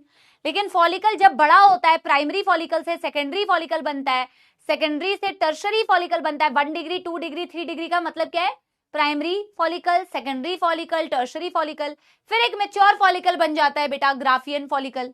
इससे ज्यादा फॉलिकल बड़ा नहीं हो सकता। इनको बड़ा करने के लिए इनकी जो हार्मोन थी वो थी FSH, पर ग्राफियन फॉलिकल फिर जब बड़ी हो जाती है, अब इसके टूटने का वक्त आ जाता है, इसको ल्यूटिनाइजिंग हार्मोन तोड़ती है। इसीलिए LH का फंक्शन आप कहते हो, LH ओव्यूलेशन कराती है, LH ओव्यूलेशन कराती है सपोलो, LH ओव्यूलेशन कराती है, और ओव्यूलेशन से ही जो बची हुई बॉडी है वो कॉर्पस ल्यूटियम बनाती है। अब आपके मन में क्वेश्चन आएगा ये होता क्या है कॉर्पस ल्यूटियम, तो आप अपने क्वेश्चन को बेटा अपने पास रखिए, ठीक है ना, बाद में बताऊंगी मैं जब ओवरी पढ़ाऊंगी, जब ओवरी पढ़ाऊंगी तो इसका फंक्शन बताऊंगी कि क्या फंक्शन होता है, ये बहुत इंपॉर्टेंट होता है खास करके प्रेगनेंसी में, ठीक है ना। यस, इसी बात के साथ में मेरे प्यारे सपोलो हमने यहां पे लिख लिया है act on follicle to enable their growth and development. यहां तक कर चुके हो तो आखिरी हार्मोन बेटा हम करने जा रहे हैं ल्यूटिनाइजिंग हार्मोन, ठीक है ना। और ल्यूटिनाइजिंग हार्मोन की पहले तो बेटा इसकी फुल फॉर्म लिखिए, इसे कहते हैं ल्यूटिनाइजिंग हार्मोन LH। ये भी एक प्रकार का क्या है मेरे प्यारे सपोलो, it's a type of gonadotrophin, it's a type of gonadotrophin. तो इसका भी जो टारगेट होगा डेफिनेटली क्या होगा बेटा, गोनाड्स, और डेफिनेटली इसका जो टारगेट है वो मेल में गोनाड टेस्टिस है, फीमेल में इसका जो टारगेट है वो ओवरी है। मैंने इसको नीचे इसलिए किया ना क्योंकि टेस्टिस में एक दो पॉइंट्स हमें लिखने हैं। एक दो पॉइंट्स में मैं सबसे पहला पॉइंट लिखना चाहूंगी स्टार मार्क करके, in males it is also known as, in males it is also known as, males में इसे ICSH के नाम से भी जाना जाता है। ICSH मतलब इंटरस्टिशियल, बोर्ड को तो ऐसे मौत आ रही है, cell stimulating hormone, interstitial cell stimulating hormone. Males के केस में इसको क्या बोला जाता है, ICSH, interstitial cell stimulating hormone. ICSH interstitial cell stimulating hormone, पहले मैं बता देती हूं फिर फंक्शन बताऊंगी, ठीक है। एक्ट्स ऑन, अरे भैया, acts on Leydig cell, very very important, Leydig cell या इंटरस्टिशियल सेल, लेडिग सेल या interstitial cell to produce testosterone, very very important. Ovary में तो मैं बता ही चुकी हूं, ये ओवरी में पीला रंग अपने आप से आ गया है। रप्चर, ग्राफियन फॉलिकल, रप्चर मतलब तोड़ना, मैं तुम्हारी अंग्रेजी समझ सकती हूँ इसलिए मैं बार बार मतलब बता रही हूं, हिंदी में लिख भी दिया था, रप्चर ऑफ ग्राफियन। और जब ग्राफियन फॉलिकल रप्चर करेगा इसका मतलब ही है ओव्यूलेशन, और इसका मतलब ही है फॉर्मेशन ऑफ कॉर्पस ल्यूटियम। अब मैं मेल वाला आपको समझा देती हूं, बाकी तो तुम एक्सपर्टीज हो।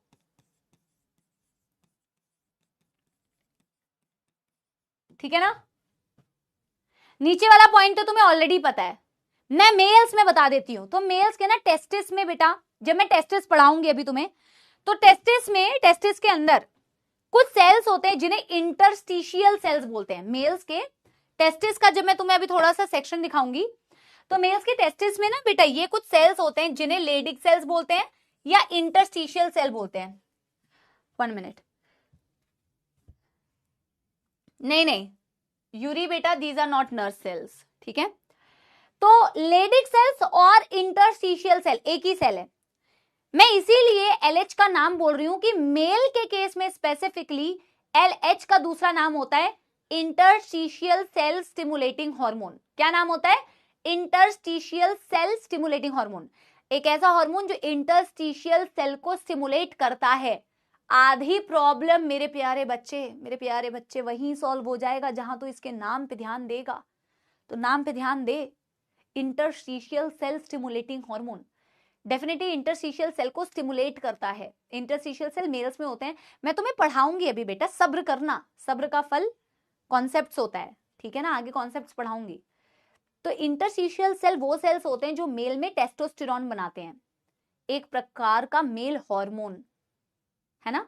तो लेडिग सेल्स या interstitial cell, Leydig cell interstitial cell same thing, ये उस पर एक्ट करता है ICSH और उससे कहता है कि तुम टेस्टोस्टेरोन बनाओ, इसीलिए इसका नाम है इंटरस्टिशियल सेल स्टिमुलेटिंग हार्मोन। बोलो हाँ के हाँ, हाँ के हाँ, समझ में आया? Yes everybody.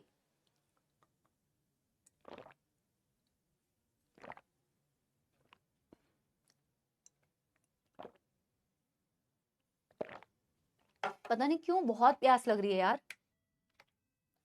बहुत ज्यादा, समझ नहीं आ रहा। अरे बेटा बुद्धि कम है तेरे में, थोड़ा पानी और चाहिए मुझे, पता नहीं क्यों प्यास लग रही है। अरे बुद्धि भी तो लेके आया करना, सो थोड़ी है कि मैं पढ़ा दूंगी, खाली लेके घूम रहा है, बज रहा है तेरा दिमाग। हाँ वेरी वेरी नाइस। कोई दुखद समस्या तो नहीं है बेटा? सारे हार्मोन्स हो गए।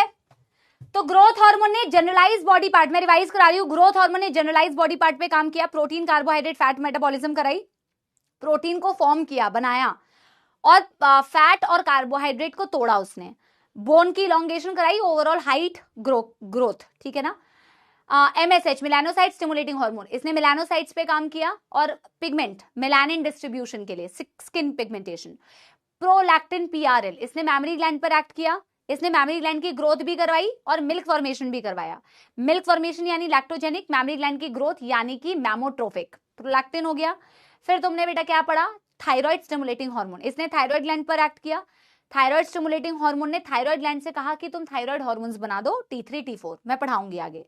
ACTH adreno corticotropic hormone, adreno cortico मतलब एड्रीनल कॉर्टेक्स पर ही एक्ट करता है, और कॉर्टिकोट्रोपिक हार्मोन का मतलब ये एड्रीनल कॉर्टेक्स के कुछ हार्मोन्स को रिलीज करवाता है, जो डिटेल में आगे पढ़ेंगे, ग्लूकोकॉर्टिकॉइड, सेक्स कॉर्टिकॉइड। फिर आप पढ़ते हो FSH और LH। FSH मेल्स में स्पर्मेटोजेनेसिस करवाता है, फीमेल में फॉलिकल्स की ग्रोथ करवाता है। LH मेल्स के केस में ICSH भी कहलाता है, जो लेडिग सेल्स पर एक्ट करता है जिससे टेस्टोस्टेरोन बने, और फीमेल्स के केस में बेटा ये ग्राफियन फॉलिकल को तोड़ता है जिससे ओव्यूलेशन होती है, जिससे कॉर्पस ल्यूटियम बनता है, ठीक है, done. Yes everybody.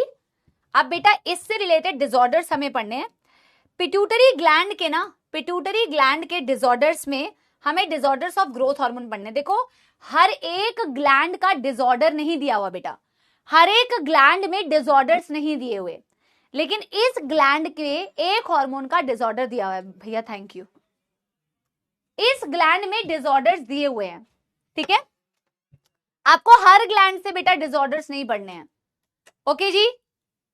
Interstitial cells क्या होते हैं? शशांक बेटा लेक्चर देखो अच्छे से, मिस्टर पांडे, शशांक पांडे, पढ़ाई लिखाई नहीं करोगे और 4 बार एक ही चीज को पूछोगे।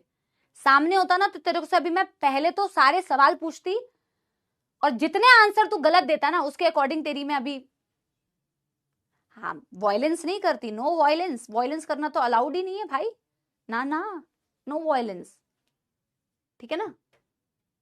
अरे भाई ध्यान से सुना करो यार, this is one of the, honestly telling you, ये one of the easiest chapter है, छोटा सा चैप्टर है, इजी सा चैप्टर है। हार्मोन पढ़ो, नाम देखो, फट फट फट फट।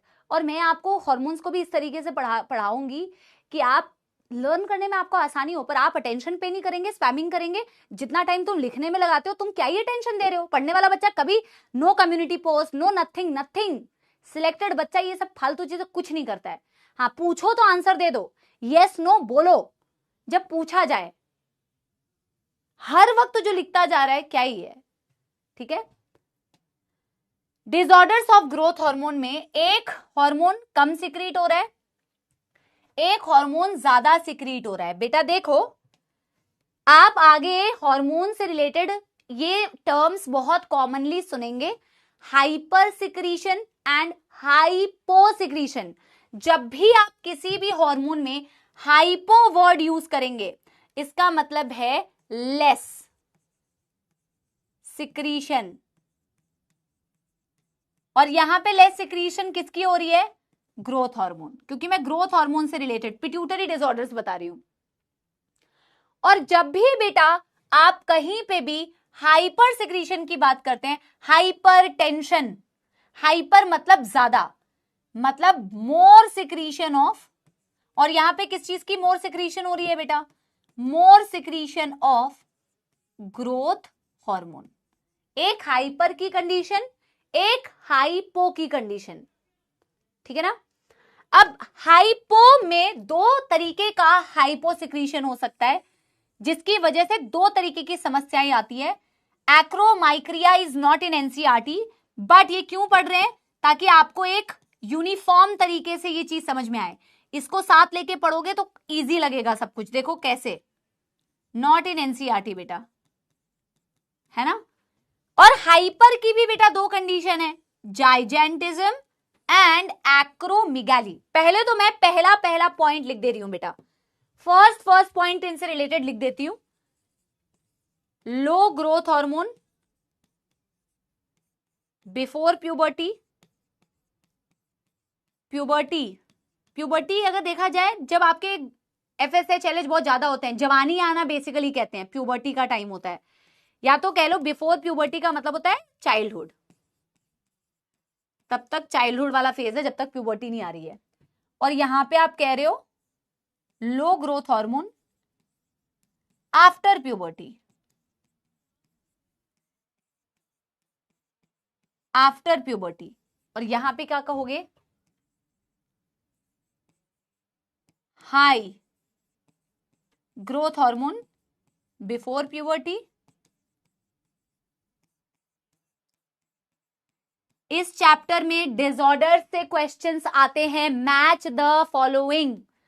इस चैप्टर में मैच द फॉलोइंग डिसऑर्डर से क्वेश्चंस आते हैं, very important, match the following, ठीक है ना।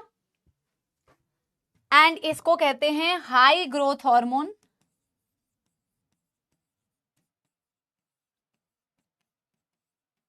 After puberty. देखो पहले तो कंपेयर करो, पहले तो इसे कंपेयर करो बेटा। देखो जब मैं कह रही हूं ड्वार्फिज्म या एक्रोमाइक्रिया, ये दोनों किस चीज की कंडीशन है? Less secretion of growth hormone की। जब मैं ड्वार्फिज्म बोल रही हूं तो ये वो सिचुएशन है जब आपकी बेटा ग्रोथ हार्मोन प्यूबर्टी वो एज ग्रुप होता है 11, 12, 13 साल का, जब आपकी FSH LH बहुत ज्यादा तेजी से बढ़ती है। तो अगर प्यूबर्टी आने से पहले ग्रोथ हार्मोन कम हो जाए, यानी आपका बचपन से ही ग्रोथ हार्मोन कम है, तो ड्वार्फिज्म हो गया। लेकिन बचपन में ग्रोथ हार्मोन ठीक था, पर प्यूबर्टी के बाद बेटा ग्रोथ हार्मोन कम हो गया, तो एक्रोमाइक्रिया हो जाती है।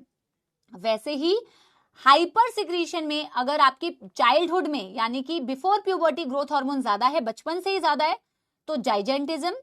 अगर प्यूबर्टी के पहले चाइल्डहुड में ठीक था, बट आफ्टर प्यूबर्टी का मतलब पता है क्या बेटा? ये आफ्टर 30s आता है। इनफैक्ट ये इतना खतरनाक है आफ्टर 30s, इसीलिए ये बहुत खतरनाक है, डिटेक्ट ही नहीं हो पाता।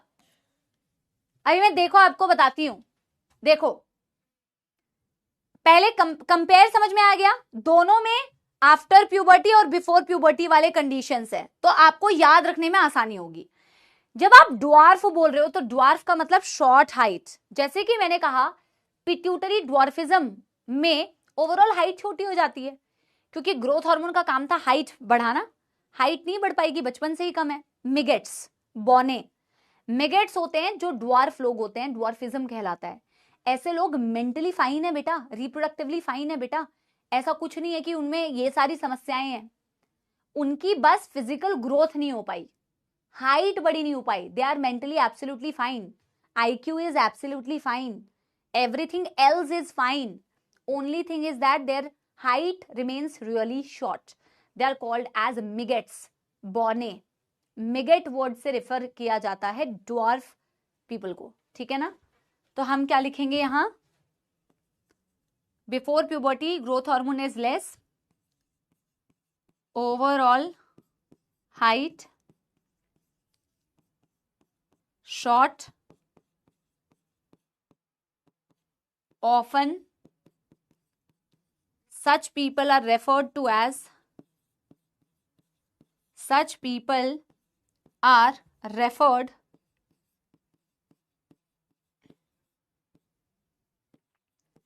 as midgets.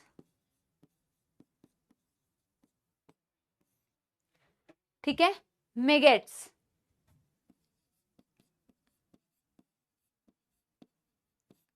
ठीक है ना.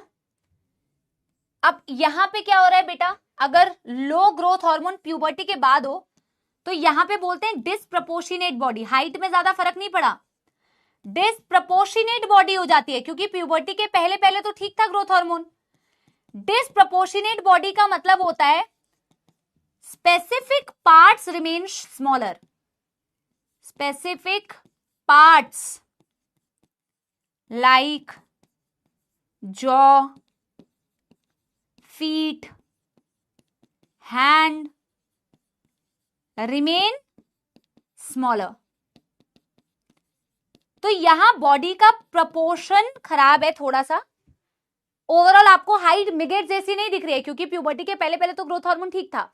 डिसप्रपोर्शनेट बॉडी दिख रही है. स्पेसिफिक पार्ट्स जो है, जैसे हैंड हो गया, फीट हो गई, ये छोटे कंपैरेटिवली बॉडी के रहते हैं. एक्रोमाइक्रिया, बस और कुछ नहीं करना.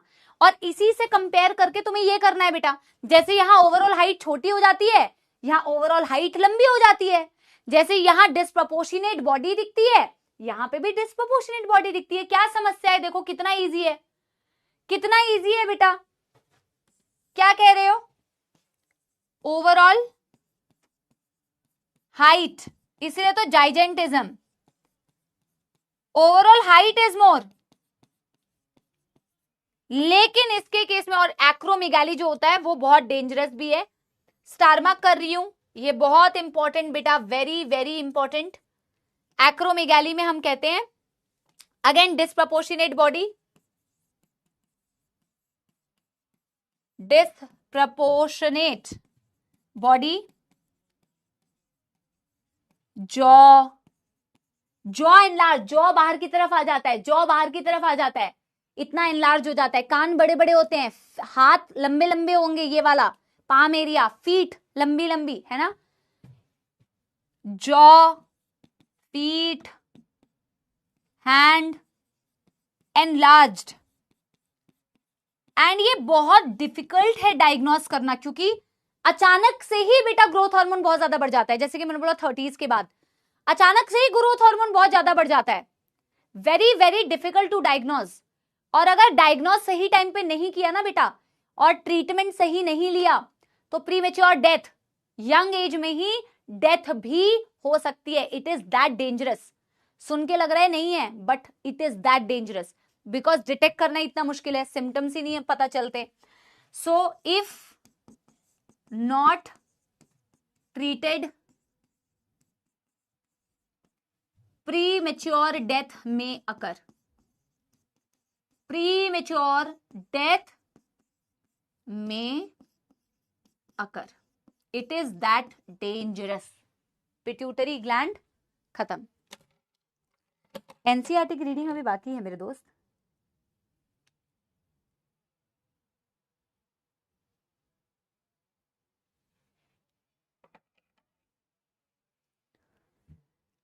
थम्स अप दे देना, डन डन कर लिया हो तो.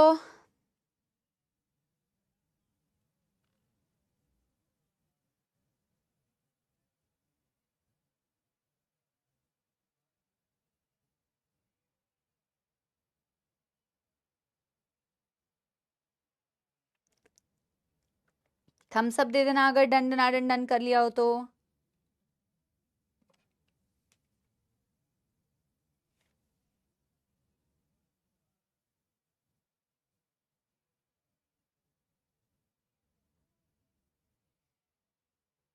एनसीईआरटी की रीडिंग करें. चलिए, बहुत बढ़िया, बहुत शानदार. Let's read NCERT. Pituitary gland की एनसीईआरटी एक बारी बेटा साथ रीड करते हैं, ठीक है. सारा कुछ आपने पढ़ लिया है. मैं कमेंट सेक्शन ऑफ कर रही हूं, क्योंकि बेटा जैसे एनसीईआरटी रीडिंग कराती हो ना, तो सबकी बातचीत बातचीत कम और प्यार मोहब्बत ज्यादा चालू हो जाता है, उसको रोकने के लिए हम बेटा कमेंट्स ऑफ कर रहे हैं और आप फोकस कीजिए एनसीईआरटी रीडिंग में, ठीक है। एक्रोमेगाली में ये जो आपका ये है ना काइफोसिस की कंडीशन भी हो जाती है वर्टिब्रल कॉलम में, ऐसे आपको बेंडिंग दिखती है, ठीक है ना, एलिवेशन दिखती है आपको, बट उतनी डिटेल्स में अभी नहीं जा रहे हैं। उसके अलावा बहुत ज्यादा सिम्टम्स बेटा आपको पढ़ने हैं नहीं, है ना। तो yes, pituitary gland is located in a body cavity called as sella turcica and it is attached to the hypothalamus by a stalk, जिसे मैंने आपको इनफंडिबुलम बताया था। एनाटॉमिकली इसे आप एडिनो हाइपोफाइसिस और न्यूरो हाइपोफाइसिस में डिवाइड कर सकते हैं, एंटीरियर और पोस्टीरियर पिट्यूटरी में। एडिनो हाइपोफाइसिस कंसिस्ट ऑफ बेटा टू पोर्शन, एडिनो यानी एंटीरियर पिट्यूटरी, इसमें होता है pars distalis, pars intermedia.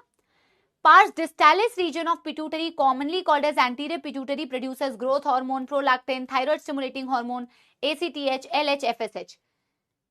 Intermedia का केवल एक हार्मोन होता है, दैट इज बेटा मेलानोसाइट स्टिमुलेटिंग हार्मोन, इसीलिए स्टार मार्क करना पूछते हैं। हाउएवर ह्यूमंस के केस में तो pars intermedia is almost merged with pars distalis. Neurohypophysis also known as pars nervosa, क्योंकि उसमें एक ही लोब है।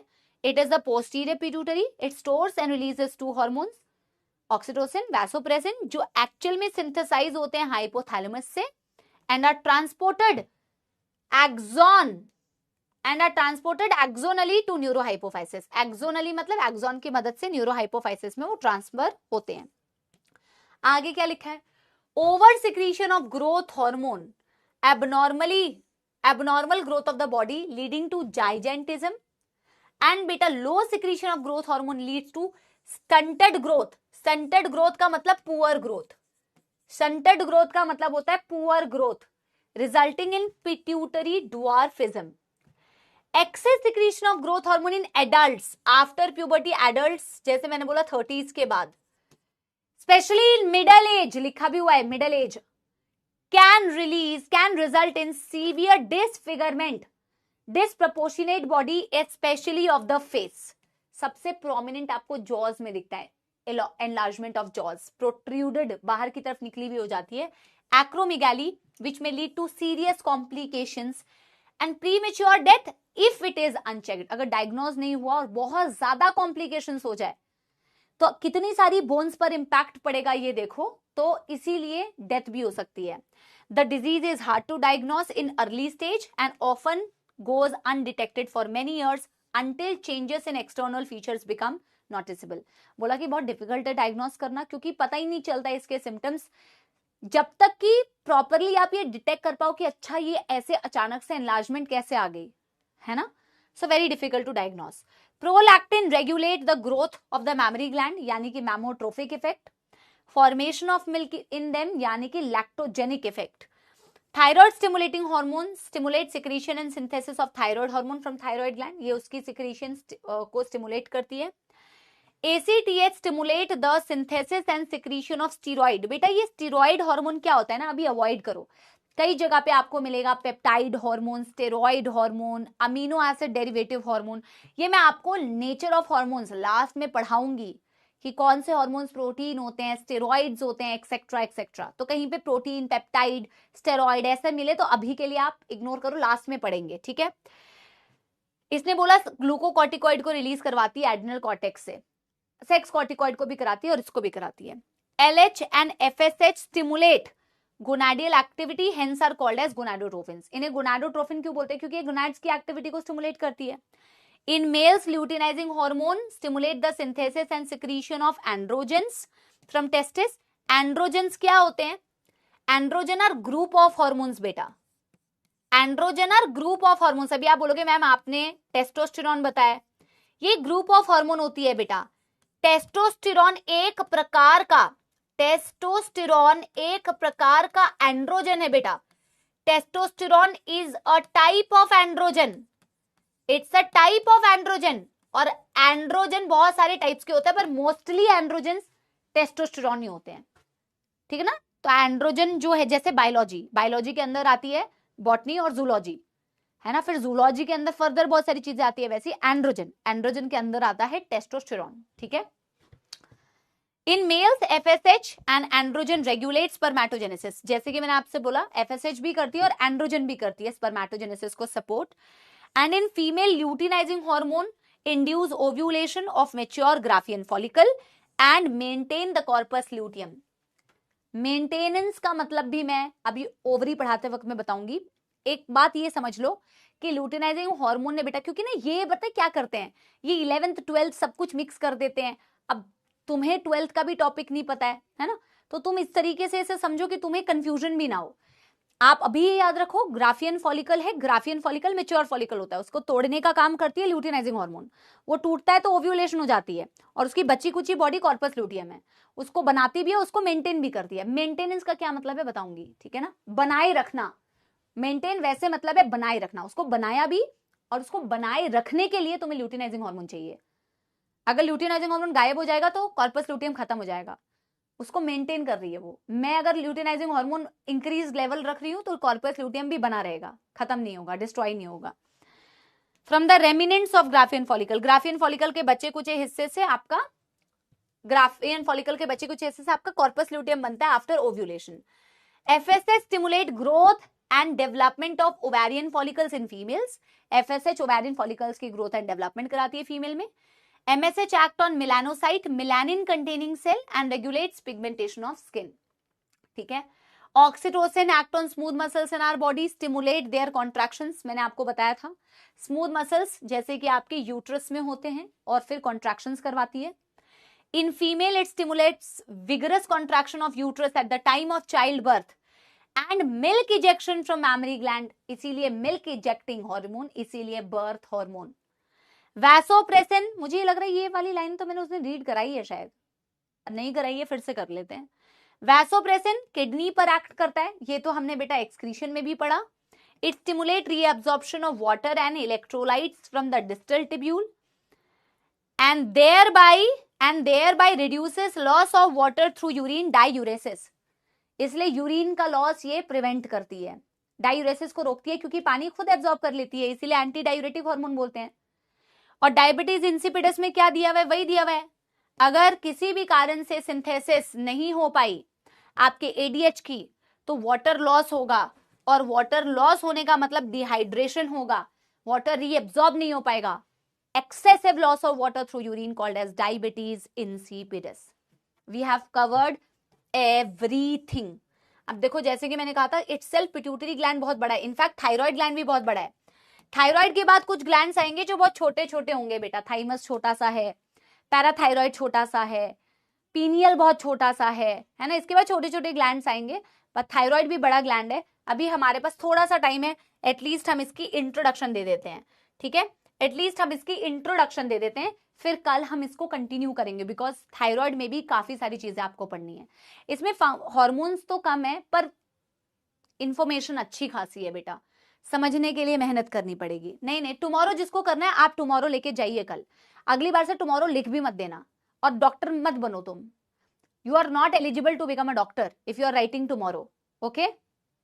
You think you can become a doctor if you can study for 1 hour 45 minutes only? हाँ, MBBS की पढ़ाई करनी है तुम्हें, कैसे कर पाओगे? इट्स ओके बेटा, छोड़ दो, कोई दिक्कत नहीं है। हाँ, छोड़ दो, कोई दिक्कत नहीं है यार। थायराइड ग्लैंड, जब मैं थायराइड ग्लैंड की बात करती हूं तो सबसे पहली बात, largest endocrine gland, largest endocrine gland, largest endocrine gland. Thyroid gland की जो ओरिजिन होती है that is endodermal, endodermal origin, endodermal origin, ठीक है ना, यस, एंडोडर्मल ओरिजिन। जो थायराइड होता है ये बटरफ्लाई लाइक होता है, butterfly, butterfly like present on ventral side of trachea, ventral side of trachea. बहुत बहुत बहुत इंपॉर्टेंट पॉइंट, इसकी लोकेशन क्या है? Ventral side of trachea. Trachea हम सबको पता है हमारी विंड पाइप, ट्रेकिया हम सबको पता है बेटा विंड पाइप। जरा बनाते हैं,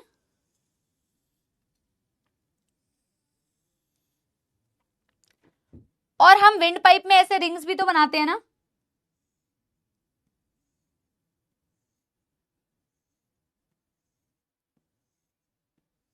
इनकम्प्लीट सी shape cartilaginous rings.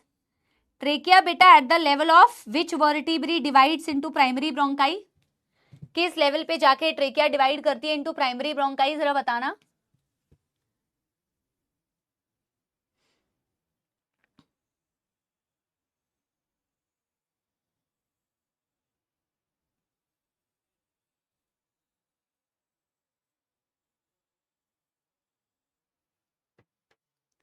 Fifth thoracic vertebrae, very good. इस ड्राइंग बोल रही हूँ, इस ड्राइंग को बनाई है।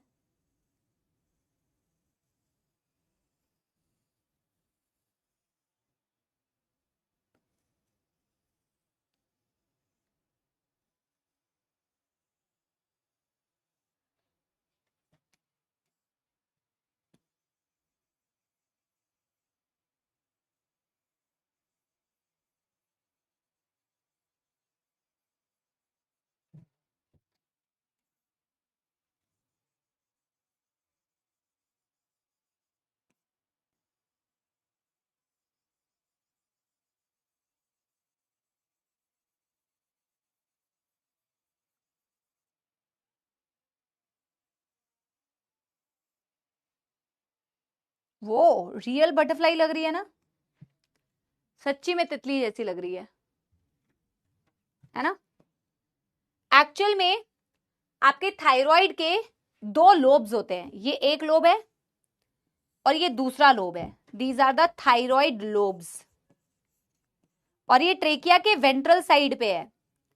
ये थायराइड लोब्स हैं बेटा, थायराइड के दो लोब्स होते हैं। और आपको बताऊं, जैसे अगर मैं वेंट्रल साइड से किसी के थायराइड को देख रही हूं, अगर मैं वेंट्रल साइड से किसी के थायराइड को देख रही हूं तो ऐसा दिख रहा है, लेकिन अगर मैं इसी बंदे के पीछे की साइड जाके डॉर्सल साइड से अगर मैं इसके थायराइड ग्लैंड को देखूं, तो डॉर्सल साइड से मुझे थायराइड के लोब में ना, हर एक लोब के डॉर्सल साइड से अगर मैं देखूं तो पीछे की तरफ पैराथायराइड ग्लैंड नजर आते हैं, क्योंकि parathyroid glands are located behind the thyroid. तो जब मैं बेटा पीछे से देखूंगी ना, पीछे देखो, पीछे मतलब कि पीछे की तरफ डॉर्सल साइड से, तो इसके पीछे, अरे भाई ऐसे इसके पीछे ना बेटा, अभी मैं बना रही हूं, अभी मिटा दूंगी, इसके पीछे ऐसे दो पैराथायराइड, इसके पीछे ऐसे दो पैराथायराइड ग्लैंड दिखते हैं। ठीक है ना, समझ गए? This is the lobe of thyroid gland. और ये दोनों लोब्स के बीच में एक कनेक्टिव टिश्यू है बेटा, एक्चुअल में ये कनेक्टिव टिश्यू होती है। This is a connective tissue, this is called as isthmus. Isthmus is a flap of connective tissue जो इन दोनों लोब्स को जोड़े हुए होता है, जो इन दोनों लोब्स को कनेक्ट कर रहा होता है। ठीक है ना, this is isthmus.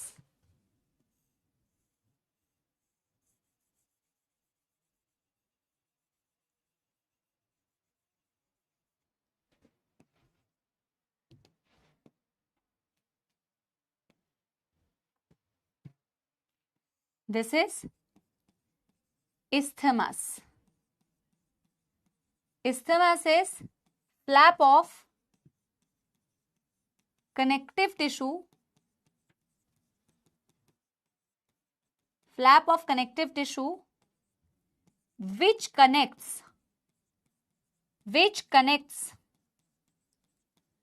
both lobes.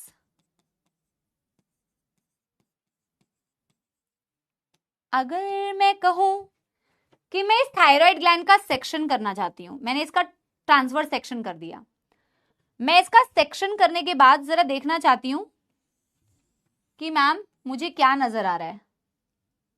देखना बेटा, क्या नजर आ रहा है? ऐसे नहीं करते यार, तो हम ऐसे करते हैं, ठीक है। ट्रांसवर्स सेक्शन ऑफ थायराइड आज बना लो, कल समझाऊंगी। आज इसको बना लो, कल समझाऊंगी, ठीक है। अरे यार, तो जब हम थायराइड का सेक्शन करते हैं तो क्या नजर आता है? आज इसको बना लो, कल इसको मैं एक्सप्लेन करूंगी, ठीक है। छूकर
बोल ही नहीं रही हूं तो कैसे आवाज आएगी? जबरदस्ती स्पैमिंग।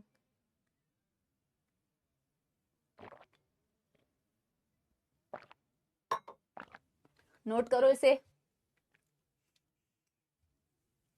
हाँ, very good Akash, very good, that's absolutely correct.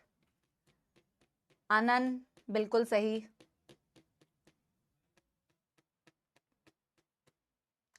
इसे नोट करो, यहां से कल समझाऊंगी बेटा।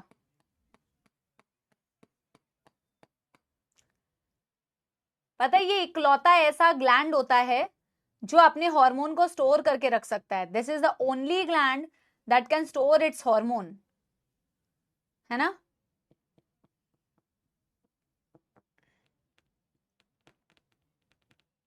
हाँ, जैसे छुट्टी होने वाली होती है तब तो तुम्हारा बेटा 20 सेकंड में डन हो जाता है, और जैसे ही जैसे तुम्हें क्लास में लिखने के लिए बोलता है तब तुम पीछे करो, ये करो, वो करो। हाँ,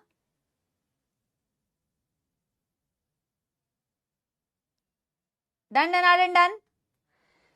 तो ये हमने थायराइड का ट्रांसवर्स सेक्शन देखा है बेटा, तो कल मैं यहीं से कंटिन्यू करूंगी कि थायराइड ग्लैंड के अंदर देखोगे तो दो पार्ट्स हैं, एक थायराइड के फॉलिकल्स दिखते हैं और एक बाहर का स्पेस दिखता है बेटा। वैसे मैं ये अभी भी बता के जा रही हूं थायराइड के कुछ स्ट्रक्चर्स दिखते हैं जिन्हें थायराइड फॉलिकल्स बोलते हैं, और बाहर का जितना भी स्पेस है ना, इसे बोलते हैं stroma, stromal tissue.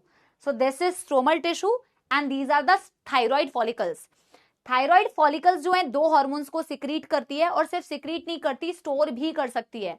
The only gland which can store it's hormone is thyroid gland. तो ये इसके अंदर स्टोर करके भी रखती है. और ये जो स्ट्रोमा दिख रहा है बाहर का स्पेस, इसमें मैंने ये कुछ सी शेप की सेल्स बनाई हैं. ये वो सेल्स होती हैं जिन्हें पैरा फॉलिकुलर सेल्स बोलते हैं. पैरा का मतलब ही है near. Near follicular cells you have para follicular cells. और ये पैरा फॉलिकुलर सेल्स भी एक हार्मोन बनाती है, कैल्सिटोनिन. तो कल हम कंटिन्यू करेंगे कि एग्जैक्टली ये कैल्सिटोनिन क्या करती है, और ये T3 T4 जिसे आप थायराइड हार्मोन्स बोल रहे हो, ये क्या करती है. ठीक है, इसी बात के साथ में बेटा टाटा बाय बाय. आपके लिए छुट्टी हो चुकी है, आप छुट्टी लीजिए, जो करना है कीजिए, पढ़ाई कीजिए. बहुत बहुत धन्यवाद, शुक्रिया. Do let me know in the comment section. ठीक है ना? यस.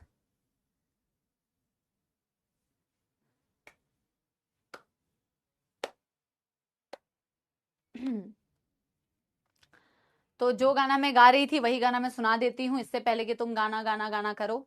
ठीक है, वैसे तो ये गाना मेरे को पता है कि मेरा सुर बिगड़ेगा. ठीक है ना? हाँ. आजा तेरा आंचल ये प्यार से मैं भर दूं, प्यार से मैं भर दूं. पहले ही खराब हो गया. ठीक है. आजा तेरा आजा तेरा आंचल ये प्यार से मैं भर दूं, प्यार से मैं भर दूं. गीत तेरे बोलों पर लिखता चला जाऊं, लिखता चला जाऊं. मेरे गीतों में तुझे ढूंढे जग सारा, छूकर मेरे मन को किया तूने क्या इशारा.